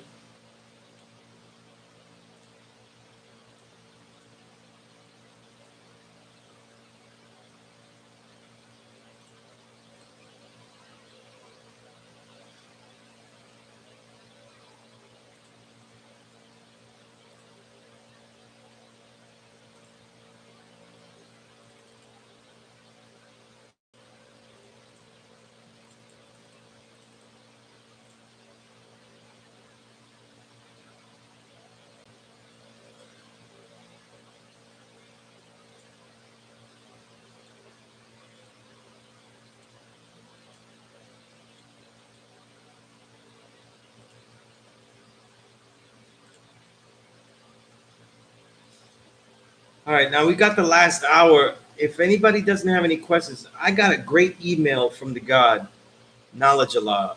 I didn't know if I saw him today here, but I hope that he's doing the knowledge. And this may not take the whole rest of the hour, but it's some good questions here. I'm reading them. I only read it once. Um, he asked me if I'm familiar with epigenetics. I've been studying the field kind of heavy this week. From doing the knowledge, it's my understanding that the area of study explains how our environments and the conditions in which we come up in can affect our DNA by altering the cell's abilities to communicate, basically turning some genes off and on. And the effects are reversible for better or for worse. So in understanding this, I've got a couple of questions. Now I'm going to explain epigenetics a little bit though, but let me get one of his questions out here so we can explain it in the context of the question. He asks, can epigenetics be used to help explain the development of wickedness within the devil's civilization, given the fact of the conditions of the caves in which they spent 2,000 years and the beast way of life they succumb to as a result? Yes and no. No, because it's epigenetics is the science that basically is saying that the gene can be altered by excuse me, by nurturing. In other words, there's nature versus nurture. So how you live How you live as you're born, though, your genetics say what you're going to do. And then life is the nurturing, the things that happen to you, right? We know that for someone to be weak and wicked, they have to first be what? They have to actually be weakened to a state where they do wickedness, right? So then we say they've been genetically weakened, so they're predisposed to wickedness. That process, though, makes a lot of sense in the science of epigenetics. Epigenetics, in a more easier real life example that we would understand, is if someone has generations of family eating the wrong food, since food is a big deal today, and they develop heart disease continuously, generation to generation. You know, like you go to the doctor and they say, look, you're predisposed to have heart disease, right? That would be epigenetics. So that way, when you decide to eat super healthy, you still might be predisposed to heart disease. However, because of epigenetics as well, if you start eating healthy, you may defeat that, but also your subsequent offspring, right, and their offspring has a chance, though, to actually change that DNA, that aspect of it. And that's what epigenetics is. It is that science of how nurture affects the gene. And of course, everything affects the gene because we are who we are by how we think we are. We are made up of our thoughts. So epigenetics is logical that whatever we think, we become. And by becoming, it is what? It becomes part of the nature, the character of us, the way we react to situations, the way we react to situations is literally telling you about the chemical makeup and how it changes in our bodies as we are exposed to certain situations or engage in certain situations. So all of this has to do with the genetic reality. Peace, God. Peace to the God. Peace, God. So with the epigenetics, that aspect is something that affects greatly. So, I do think that with, more research in epigenetics, because some people don't really see the impact, others do. I think with more research, then we could start to see how it's really affecting certain things and how it's not. You know what I mean? I think that with the question that he asked, the first one, I don't know if it could explain the wickedness per se. It's not really the wickedness, though. It's this idea that when you weaken the gene, though, you predispose it to a certain type of behavior.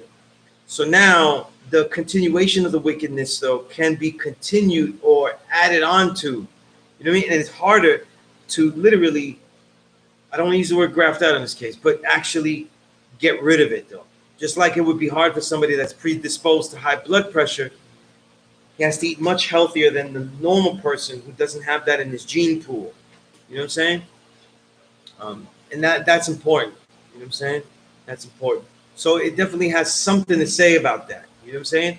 So I think epigenetics is certainly some of the science that was used in the societies that were continuously trying to continue a way of life and have a people predisposed to something. Because that's what we're dealing with. He also said, great questions though. In epigenetics, it builds on the reversibility of the effects on genes. Again, reversibility, reversing. This makes me think of the 34th degree in the 1 to 40. The degree says reform cannot be done, yet leaves room for possibility if they're grafted back to the original. Here's the thing. The argument is that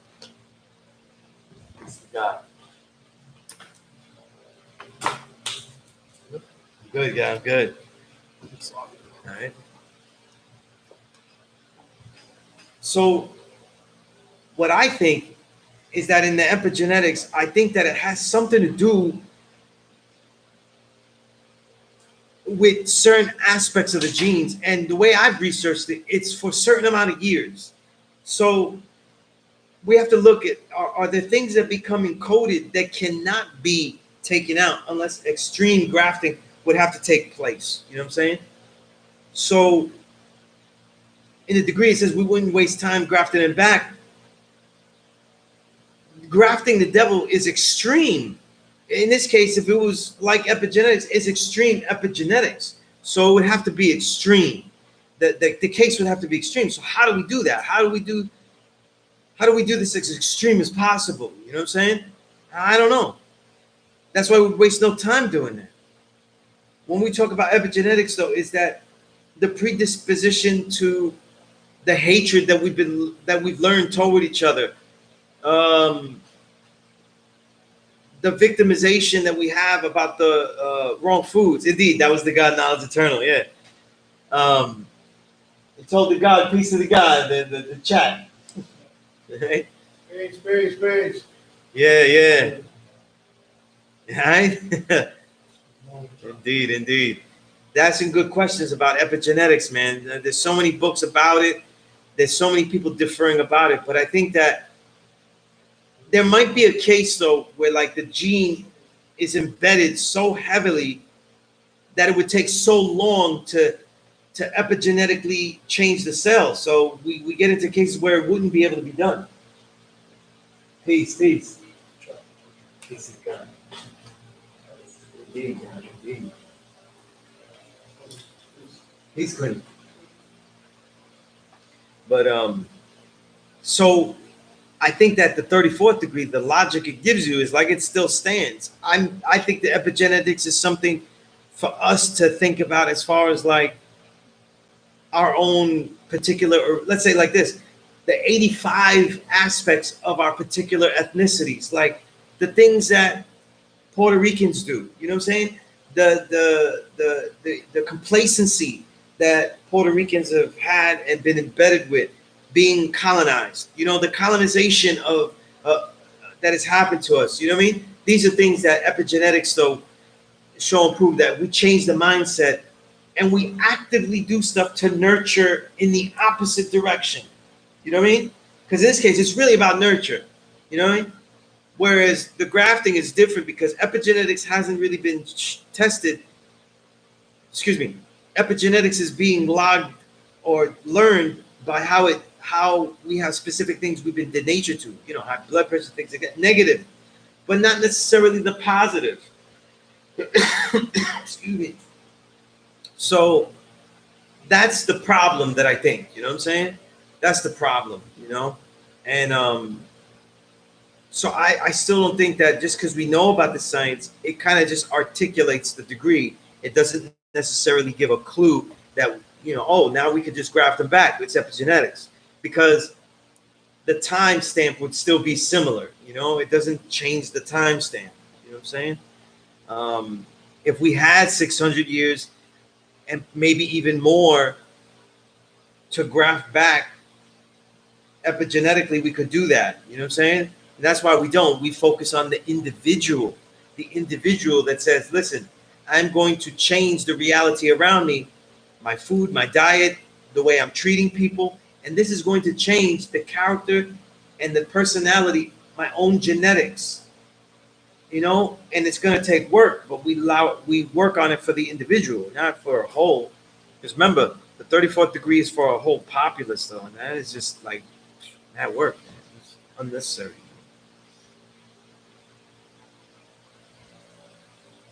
And I don't know if I would associate. He says it makes me think of the 9th degree and the 1 to 14, which speaks of the devil learning to be like us. I don't see that as part of epigenetics, though. You know what I'm saying? Although epigenetically someone is affected by any lifestyle that you duplicate over time. So I get where he's going with that. You know what I'm saying? But if it's talking about changing reality, epigenetics is always going to have some type of play with it. He said epigenetics can also explain how the original man can be made devil back to the 33rd degree when we're asked what a real devil is. Certainly. Any man which is made weak and wicked. And epigenetically, it means it can happen. Now, so there's some good books about epigenetics, though. I have a lot of them. I have to look through them. Which one I thought was the best, because some of the ones that called basic, I thought that I didn't like them. You know what I mean? I didn't like them. They didn't give. I don't like science introductory books that, like, especially about epigenetics, especially about quantum mechanics, that actually denounce the entire point of studying this, though. That we make our own questions, and that it holds so much lore into something more amazing than what we know about. and they just try to state it matter of factly and very rigidly with no kind of fluctuation. That's what makes it whack. You know what I mean? So there's a couple that I would give out, but not. There's a couple I read I didn't like.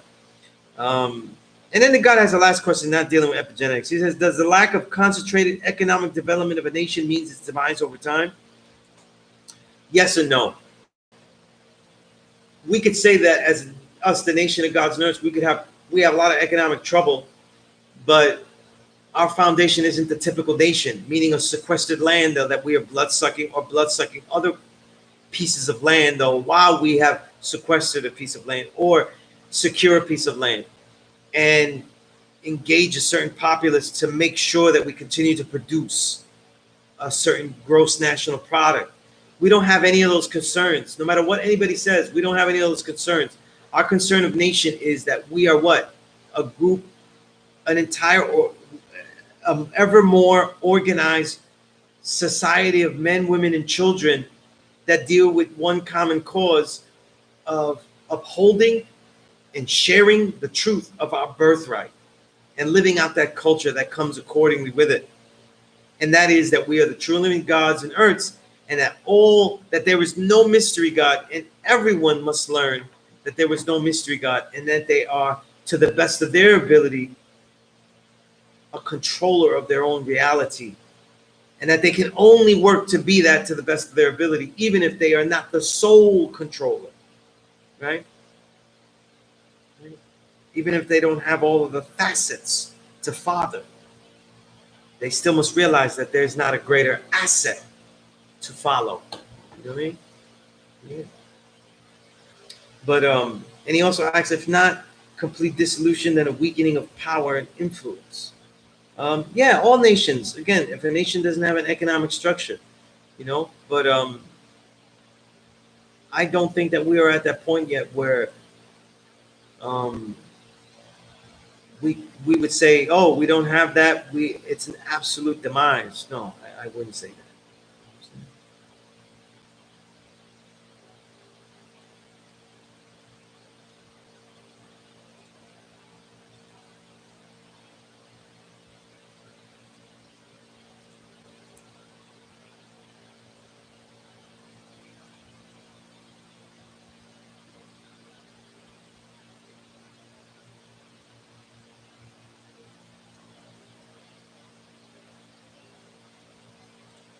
All right.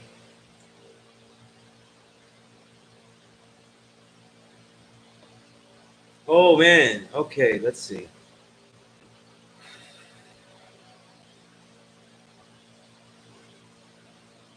Dr. Dankenstein. All right, the funk. The funk. It's one of my favorite usernames here. Masters of Motion and Change, indeed. All right. Anthony Davis, peace. You said peace, God. This infinite Allah. Peace, infinite Allah. Question: can you add on about the true and living God and God of the universe? Is there a difference? I think in my history, we've always been taught about true and living as far as like that's when an appreciation of the deeds of the original man. Like we appreciate that brother's deeds and we say he's the true and living. You know what I'm saying? Right? It really serves no purpose. It's really a title of respect out of that person. Like I see my brother and I say, listen, that's the true and living God. That means that I know that he's really living this out. You know what I'm saying? It's a way of saluting that wonderful legacy. You know what I'm saying? That we're seeing with our eyes. When we say God of the universe, listen, we're not just God of ourselves. That's the thing. Our power is enormous where it impacts the entire world. And if you don't see that, then you're not really seeing what the Father did with these teachings, how it impacted the entire world. You know what I'm saying? And all the gods that have come after, what they've done with this knowledge, it's just mind blowing. You know what I mean? Like, it's just amazing stuff.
Right, I'm deliberately taking a breather. I have been talking continuously for a while, so take me a little breather.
All right.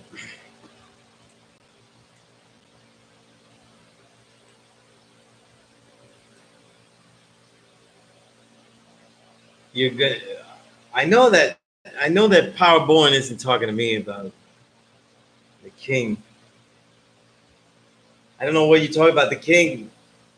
You mean You mean the guy LeBron James, the guy that chokes every time it's gets real, the guy that has mad boring game and is totally boring to me. The guy that said he was the GOAT, but isn't. I don't know. No. The guy that when he loses a series though, he brings in the cast and says how he got hurt. That guy. Right, right. The guy that gets injuries and has to be taken out.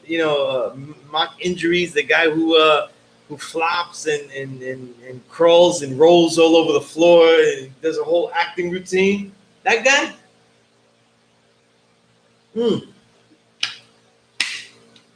I don't know. Nah, I like guard play. Little guys that fight, net, dribble, make it exciting. You know what I'm saying? Today's NBA, I like watching Curry, Kyrie. Shit, I watch Durant though. That's a sweet game. I like to watch. I don't like watching all that sloppy shit. You know what I mean? It's boring. I don't.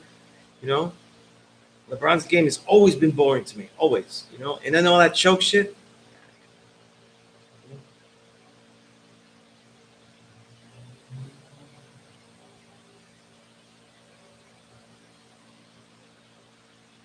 Yeah, it's all. What's great about the toy is that when you have the when you have your own bars, you could put whatever rubber. The more bands you put, the better, the more resistance you get. And the truth is, to get a real pull, you don't need. I used to put lots of rubber bands and always be snapping them. And then I got like a decent rubber band, and it was more about the flex and about the combination of, you know, isometric and eccentric. So you the actual resistance, but also keeping it for moments isometric, solid, and holding it. You know, that's what makes it good. The guy who says be better to the media grabs his $10,000 man purse, stomps off with his three-piece suit, short suit. Oh yeah, it was a short suit. Yeah, yeah. Out of the post. Yeah, that guy. That guy. You know what I mean? That guy. You know. I don't know. Look, I gotta keep it real. I am very bored by his game. I hate his sportsmanship. I love a lot of things he does off the court, but I hate his sportsmanship. It's terrible. You know what I mean? I don't like it. You know what I mean? Never did. But it is what it is. But yeah, the toy though, that's a great tool. Next class though, so everybody understand, I'm gonna bring the toy next class, so that way y'all could see it though. You know what I'm saying? And I'll show you how to use it and stuff. You know.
Yeah, I mean, look, you know, everybody complains to the reps though. You know what I mean? You can find Jordan clips, you can find all the clips, but you know, there's so much more that he does that's terrible. So, you know.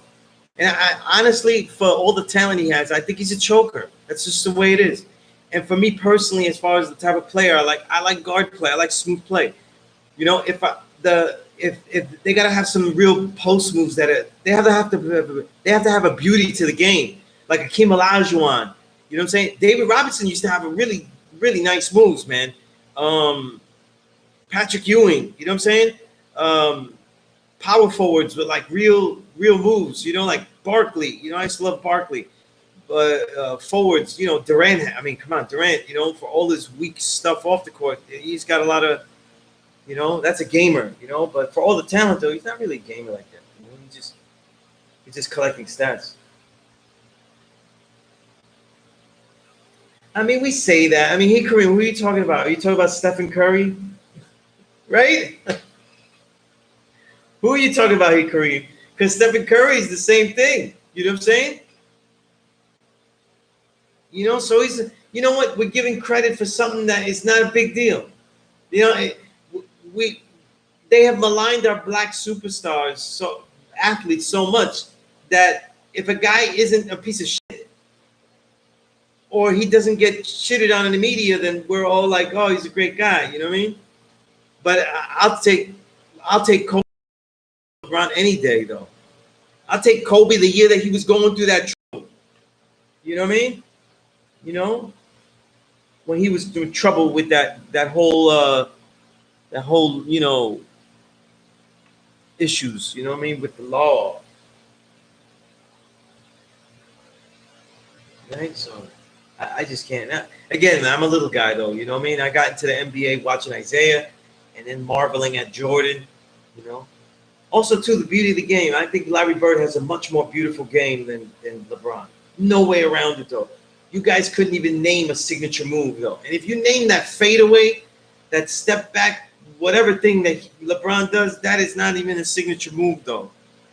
It's pretty gross. You know what I mean? It's pretty gross. It's clunky. There you go. The clunky. Yeah. And on that, I'm going to take a break. I'll be back. Y'all are disgusting, man. I have to use the bathroom.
am back for this last part of the class session. Let's see if I don't hurt myself.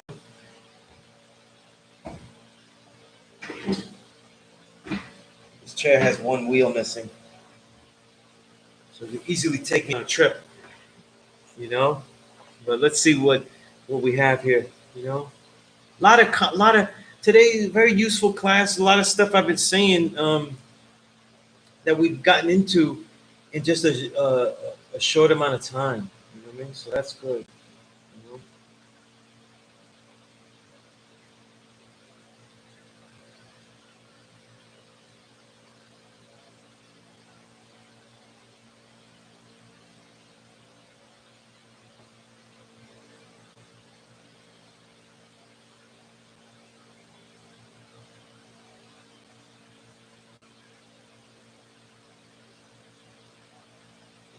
You're right, Kareem. Though, I'm not. Steph wasn't known like that. You know what I'm saying? But what I'm trying to say is that there are many model citizens in the NBA that are great. So, I don't know. You guys don't get appalled with some of the bitch shit that he does, and I don't know. Don't listen. I'm gonna say this once, and I'm gonna say this. This is especially to all my brothers out there, black seeds. You know what I mean? Don't be rooting for an ugly nigga just because, he's great and shit. Don't co-sign bullshit that they do just because, it's a big ugly dude. They would call it because, LeBron looks like he's about 65 years old. You know what I'm saying? Don't be going for ugly brothers just to fit that stereotype either against the pretty boy this, pretty boy that. Nah, man. He does a lot of shit that you wouldn't want your kid to be doing while he was playing. And that's a fact. That's a fact. You know what I'm saying? You wouldn't want your kids to lead a club and be the best player and then shit on the whole team, though, when it doesn't work out. Now, you wouldn't want your kid to do that. You wouldn't want your kid to have all the talent, though, and then be scared to take the last shot and continually pass it away when it really wasn't the best option. You know what I'm saying? And being open doesn't mean it's an option. You know what I'm saying? So I don't see it, I don't see it. You could, anybody could be a fan of LeBron. There's got to be, but there's no way that you could just co-sign him as like a great guy, like with the shit that he does on the court. You know what I mean? Mm-mm. You gotta find wrong with that, or you're not looking. You're not looking. You're looking away. You know what I mean? Because then you're not getting it. You're not getting all the build. You're not getting all of the build. That's an actual fact.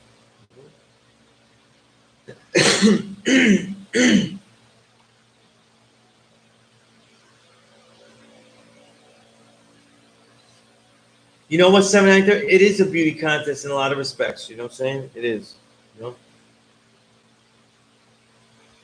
Right? And I think that's why, and let's be, you got to look at the psychosis, though. A lot of people root for LeBron, though, just like they did with Biggie, because it's brothers rooting for the so-called ugly nigga to win the game, to win it all, to lead the league. And if you don't want to deal with that kind of psychosis, though, then especially as brothers that are so-called African-American, then you're not dealing properly and really coming to terms, though, with that whole pretty boy shit, the light-skinned pretty boy soft shit, and all that kind of stuff. You know what I mean? That's a fact, That's a fact, Because the truth is, the real anomaly in that cliche and in that absolute stereotype, you know what I'm saying? That we try to counter, that our people try to counter, and so they root for them and become blind to whatever they do, right? That shit was not in play with people like Jordan, though. People found Jordan handsome. They didn't see him as ugly. You know what I'm saying? These are things to think about. Nobody wants to admit shit like that. How Steph Curry is the ideal pretty boy. You know what I'm saying? The fact that LeBron is able to market himself where people actually want to see a brother that looks like he's aged 1,000 years. Now, he looked like he looked like Delroy Lindo when he as a rookie. You know what I'm saying? Looked like Delroy Lindo now as a rookie. This means something. And it means something to me because I see people co-sign and give mad passes for shit that he does on the court. That if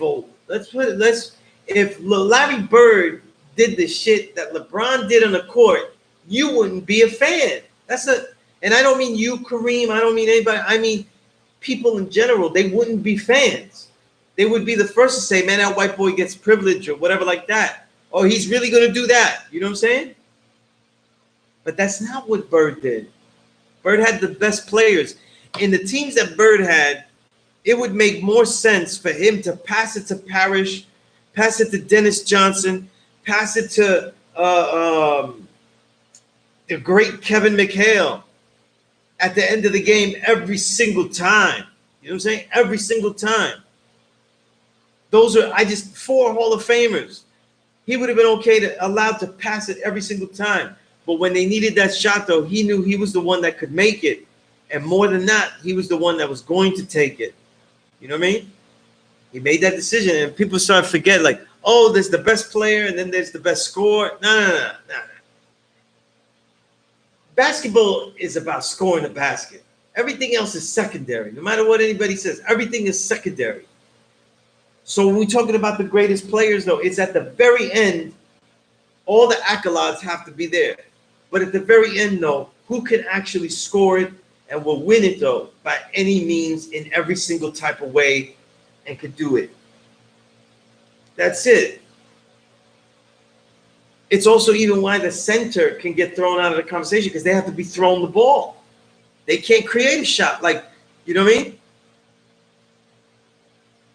Probably the only center that could create a shot at will that I've ever heard and seen is Kareem and Hakeem. But they still needed to get the ball. Somebody had to give it to them. So they're not coast-to-coast threats. That's only Jordan and Kobe. And in many respects, Bird, because Bird really can handle the whole way. And LeBron should be, because he can handle it. Even though his handles, the stuff's more clunkiness. But he could. You know what I'm saying? But for all those accolades, the shit that he was doing in these finals where he was dominating, but then at the end he can't because he has to pass it, or has to. When JR screwed up, though, and he stays crying in the corner, what type? That's not leadership, man. Those are things that if I'm looking, if I'm with a young man, because I don't have sons, but I watch it with my daughter and say, listen, you ever leading something like that, and you do that when you're the leader, no, you go pick them up and you say, listen, I will berate you later, and I will kick your ass after the game. You getting pounded out for that one. But we're not doing that now. You want to save yourself from less pounding out. We're going to go win this right now. Now, he didn't do that, though. He didn't do that. We're watching sports for the beauty of it, but we got to be watching sports, especially because our people are all over it, for the integrity of the way someone plays in the game. You know what I'm saying? Just like I tell, if their brothers be watching baseball and it's the only place on TV where you see a whole bunch of Puerto Ricans and Dominicans, though, that are actually great at something regularly on TV, if they ain't got the proper decorum and they don't have that, if they're on some sellout shit, if they're quitting at the end, no, these are things that I got to point out. You know what I'm saying? You can't just salute him. Oh, son dominicano, and yo soy dominicano. I'm good. I don't care what he does. Oh, he's Boricua. I don't care. He could do whatever he wants to. He could do that disrespectful. We got to take note of this kind of stuff, man. We can't just be co-signing because the white man is going to say something. We have to support it. The white man, nah, man, it's past that, man. It's past that, you know? And because we do it to ourselves, we end up doing it to every next person incorrectly. Like I said, look, one of the reasons I love Michael Jordan is because he set a standard of greatness. You don't see too much greatness, right? You don't see too much greatness.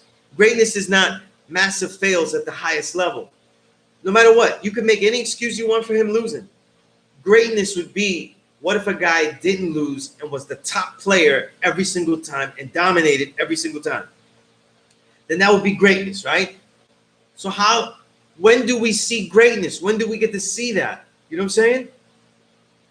When do we get to see that? Very rarely in our life. You know what I'm saying?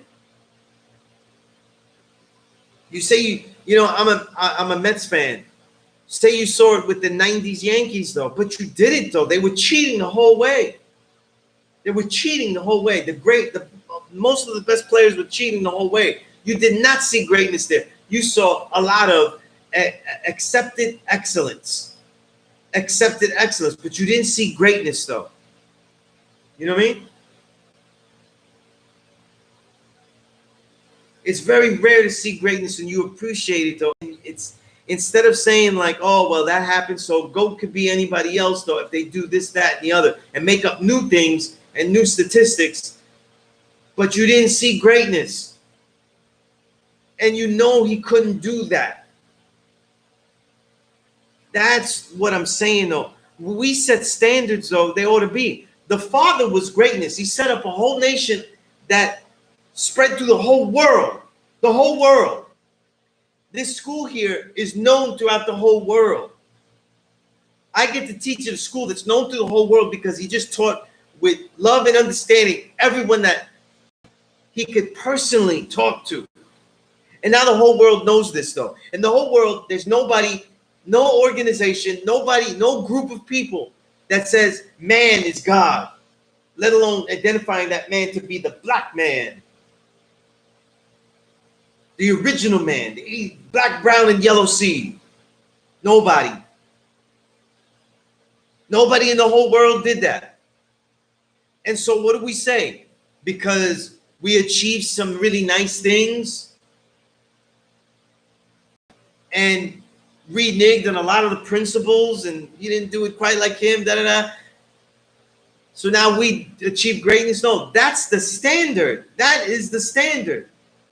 And now we work to equalize the standard by doing it as great in a unique, distinct way. That's what means the babies are the greatest, though. Not saying he's the best now and he's doing so many things as a sportsman, sportsmanship, all of these things, quitting, choking, not willing to lead by just, it's not best play and shit like that. It's you do it. You lead. That's what that sport demands. This is not baseball. This isn't football. You know what I'm saying? And if it was football, it's like the quarterback. You're the one that has to throw it. You can't flea flicker on it. You can't give it to the running back to throw it there. In real life, though, you get these lessons. You can't do LeBron. You got to do Jordan. You got to quote it up there. You got to go and say, I'm going to win it at all costs, though. And when they are ready, they better perform. That's the only time. The babies are the greatest. Then if they can be the greatest, then you have to make the form to make sure that they can be the greatest. Not just say the babies are the greatest, it's your turn. No, what did you give the babies? What did you lay out for the babies so they could be the greatest? Not so they could match you, because now they just have to do it all over again and match you. There has to be something that you did that changes the whole spectrum. So now when they go up there, there is something different, a new platform and forum that you didn't even have, that you had to build yourself, and they have it, and now they launch off that. Not launch off a street corner, 1969 style, 1968 style. That's how you elevate what the Father did. And when I watch sports, I'm watching it the same way, God. I'm watching it the same way. Don't tell me you was great now when it's all just metrics. They're giving me metrics. You know what I'm saying? That's like saying I taught as many as the Father, though. I knew I was the GOAT when I taught my 400 student. He did that in less than 5 years. It's the same thing.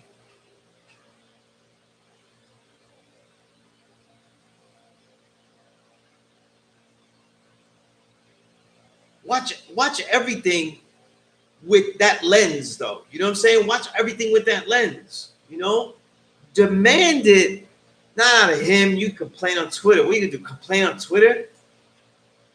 But demand that, yo, I don't like that. I like this. I like that. I don't like what he's doing there. That's what you do. You know what I'm saying? And of course, I need you rhetorically, man. It ain't no, you know what I mean? You know?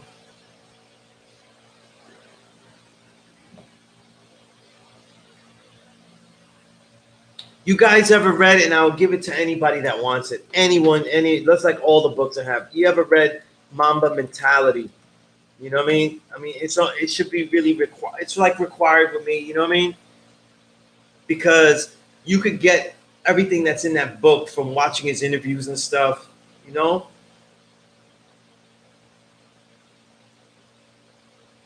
But the expectation of the possibility of your greatness is what changes you. There is a possibility of your greatness, but once you expect it, then you start to perform as if you're on an actual road that will get you there. Just like when you go home and travel, you are expecting to get home, and you do. Just like a great artist expects to make great work, and so he knows he's on a road, not finding a home where great work will be made, but he knows he's already on the road to make great work. Absolutely, 7 and 8. Demand the best to be better to impact. Absolutely. No. And I'm saying, Kareem, that domination, that's what separates what we're calling GOAT. That's it. Everything else doesn't mean nothing. Doesn't mean anything. Doesn't mean anything. You know?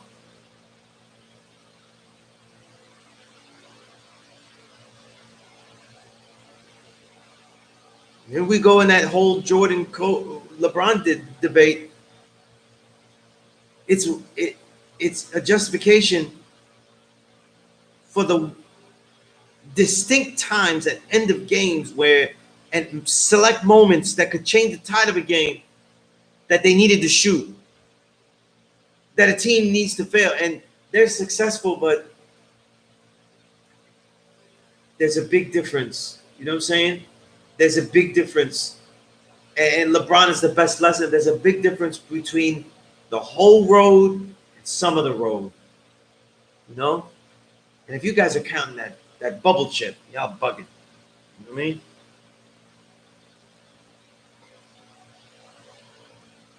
He didn't exceed them, though. He didn't exceed them.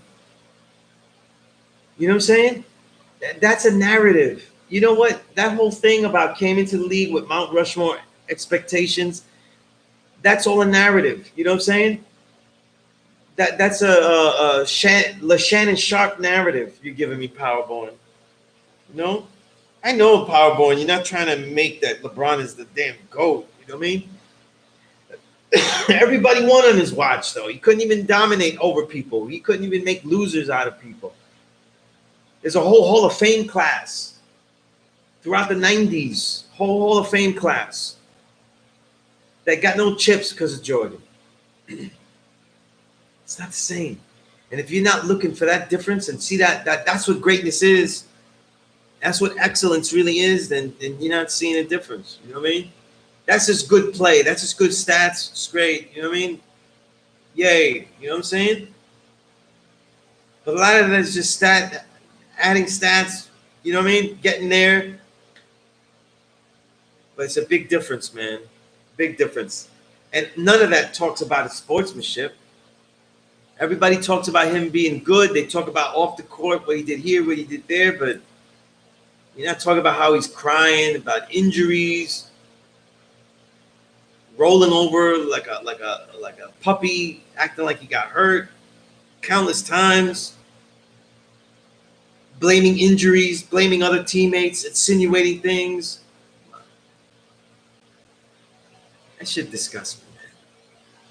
That shit disgusts me. You know? Aside from being one of the most boring Hall of Famers I've ever seen, though. Put him up there in the snooze reel with Carmelo. You know what I mean?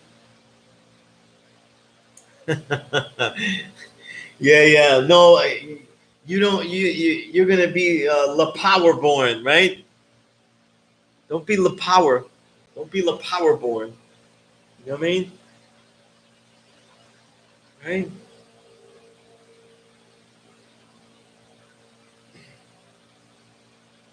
God judges greatness differently, man. You know?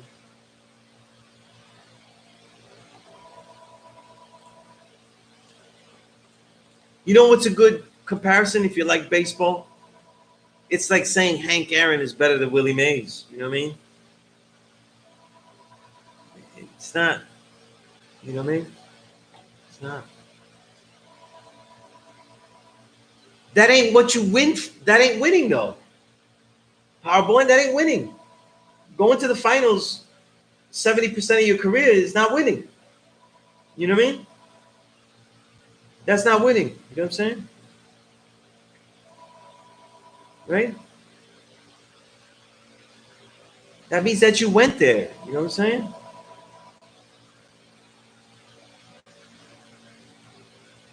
Because if you're going to do that, though, then I got to talk about massive chokes. Like I mentioned, I mean, you know, and I don't mean chokes, just chokes, but chokes of sportsmanship, chokes that show, you know, weak character, all of that kind of stuff. You know what I love about Carmelo Anthony? Peace to God. You know what I love about Melo? I don't think that he ever had teams that even could come close to getting to a finals. Right? But every time you watch Melo with the Knicks, because I watch Melo with the Knicks all the time, man. Melo always was willing to take the shot, always willing to be the leader, though. He just didn't have all those tools, though. You know what I'm saying? He didn't have all those tools, though, so he's going to look like a chucker. You know what I mean? You know, people forget, though, that Jordan really had, you know, all the tools. You know? But we're at the end of this class, though. I know Powerborn isn't trying to now make me appreciate Carmelo's snooze game. You know, no, he's dope, though. He's dope. You know, he's a great player. John Stockton was a great player, though, but he's boring. You know what I mean? Right? Right? But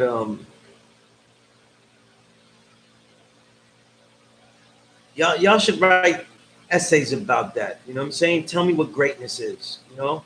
Because y'all got it messed up with the stats, and you get to go here, you get to go there. So, you know, really only has 3 chips. The 4th one, you can't count that. That's not even, no, that's weak. One of the weakest chips I ever seen. 1, you know what I mean? And by the way, you guys forgot the bubble when who took him there? Anthony Davis, though. How he was frozen stiff, and Anthony Davis had to take the game-winning shot. You remember that? You know what I mean? Come on, man. When you're that good, you don't have to win the game. All you gotta do is take the shot. It's okay. They'll win and lose with you, but you still won't take it. That says everything, man. I don't know how it's even a conversation. I'll never get it. I'll never get it.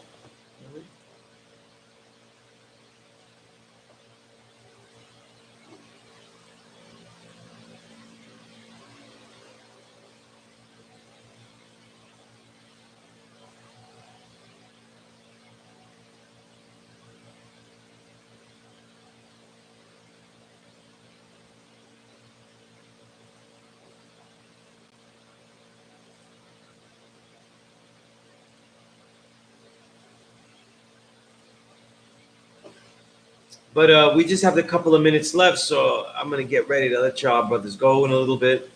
Brothers and sisters, everybody that's doing the knowledge. Please email me, Sunez97, anything that you need.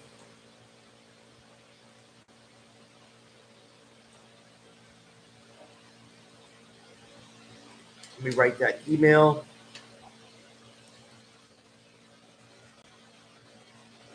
Actual fact, 793. Again, I've never watched the NBA to watch him. I've just been totally bored by him his whole career. Snooze real, you know. If I ever whenever I watched the Cavs, it was for Kyrie. That's the only time I was putting on LeBron games because I was like, yo, what's Kyrie gonna do? Everything else, you know, wake me up. You know, wake me up when he's done. You know. But analyze this greatness, man. You know, analyze though what you're accepting out of things. You know, that's all I'm saying. You know, I know Powerball knows Jordan is the GOAT. I mean, it's ridiculous. How you doing? It's either Jordan or you're gonna go old school, go Kareem. So it's one or the other. You know what I mean, I'm okay with people saying Kareem is the GOAT, even though I don't think so. You know? But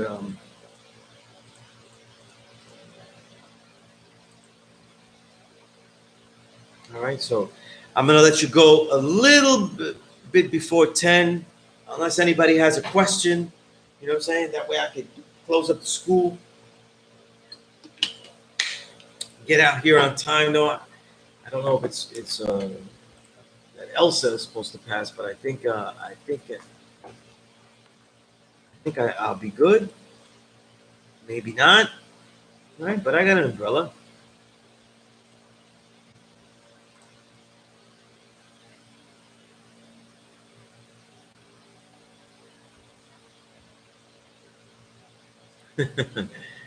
I was like, who's a Beach Boy nephew? Like he gave Kevin Love, mental issues, man. You know what I mean? That diva shit. Being a diva, you know.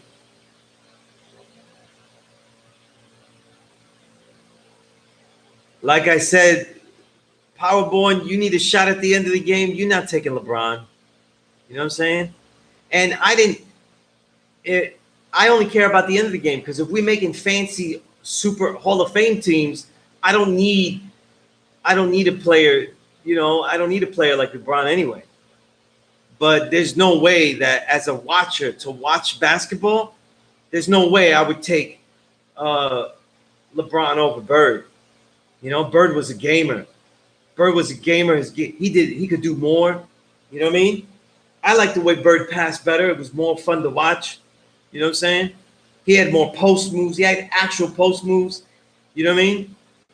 He's amazing. He's amazing. That's the super white man, though. You know what I mean? Earthquakes caused by the Son of Man is literally earthquakes caused by what? What we do to the earth. You know what I'm saying? It's all real. It's all real. You know what I'm saying?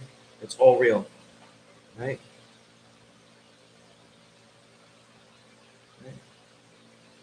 793 keeps bringing up the man first, though. That's hilarious, though. Man, you're killing me with that.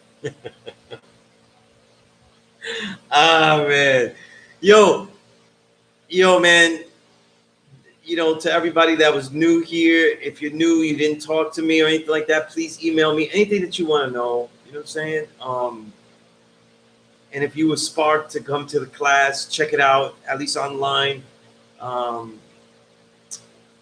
Because of the interview on Millennium News, whatever, email me and you can answer your questions or whatever.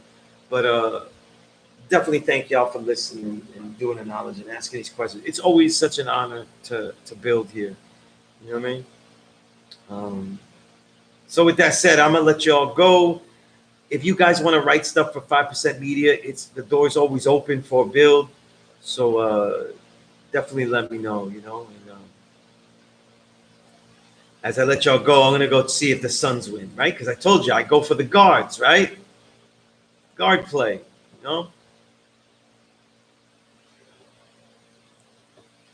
right? I could never root for Giannis, to be honest. Boring. You know what I mean? He's just jumping and dunking, But until next time, brothers, and sisters. Create, create, create. Build, train, read, write. Love your children, right? Love your children, right? And I got the sons. You know what I mean? I've been a big Devin Booker fan for a while, and always been a CP3 fan. You know what I'm saying? Even though he be with the cheap shots, but always his game is artwork, just like Booker. All right. With that said, peace.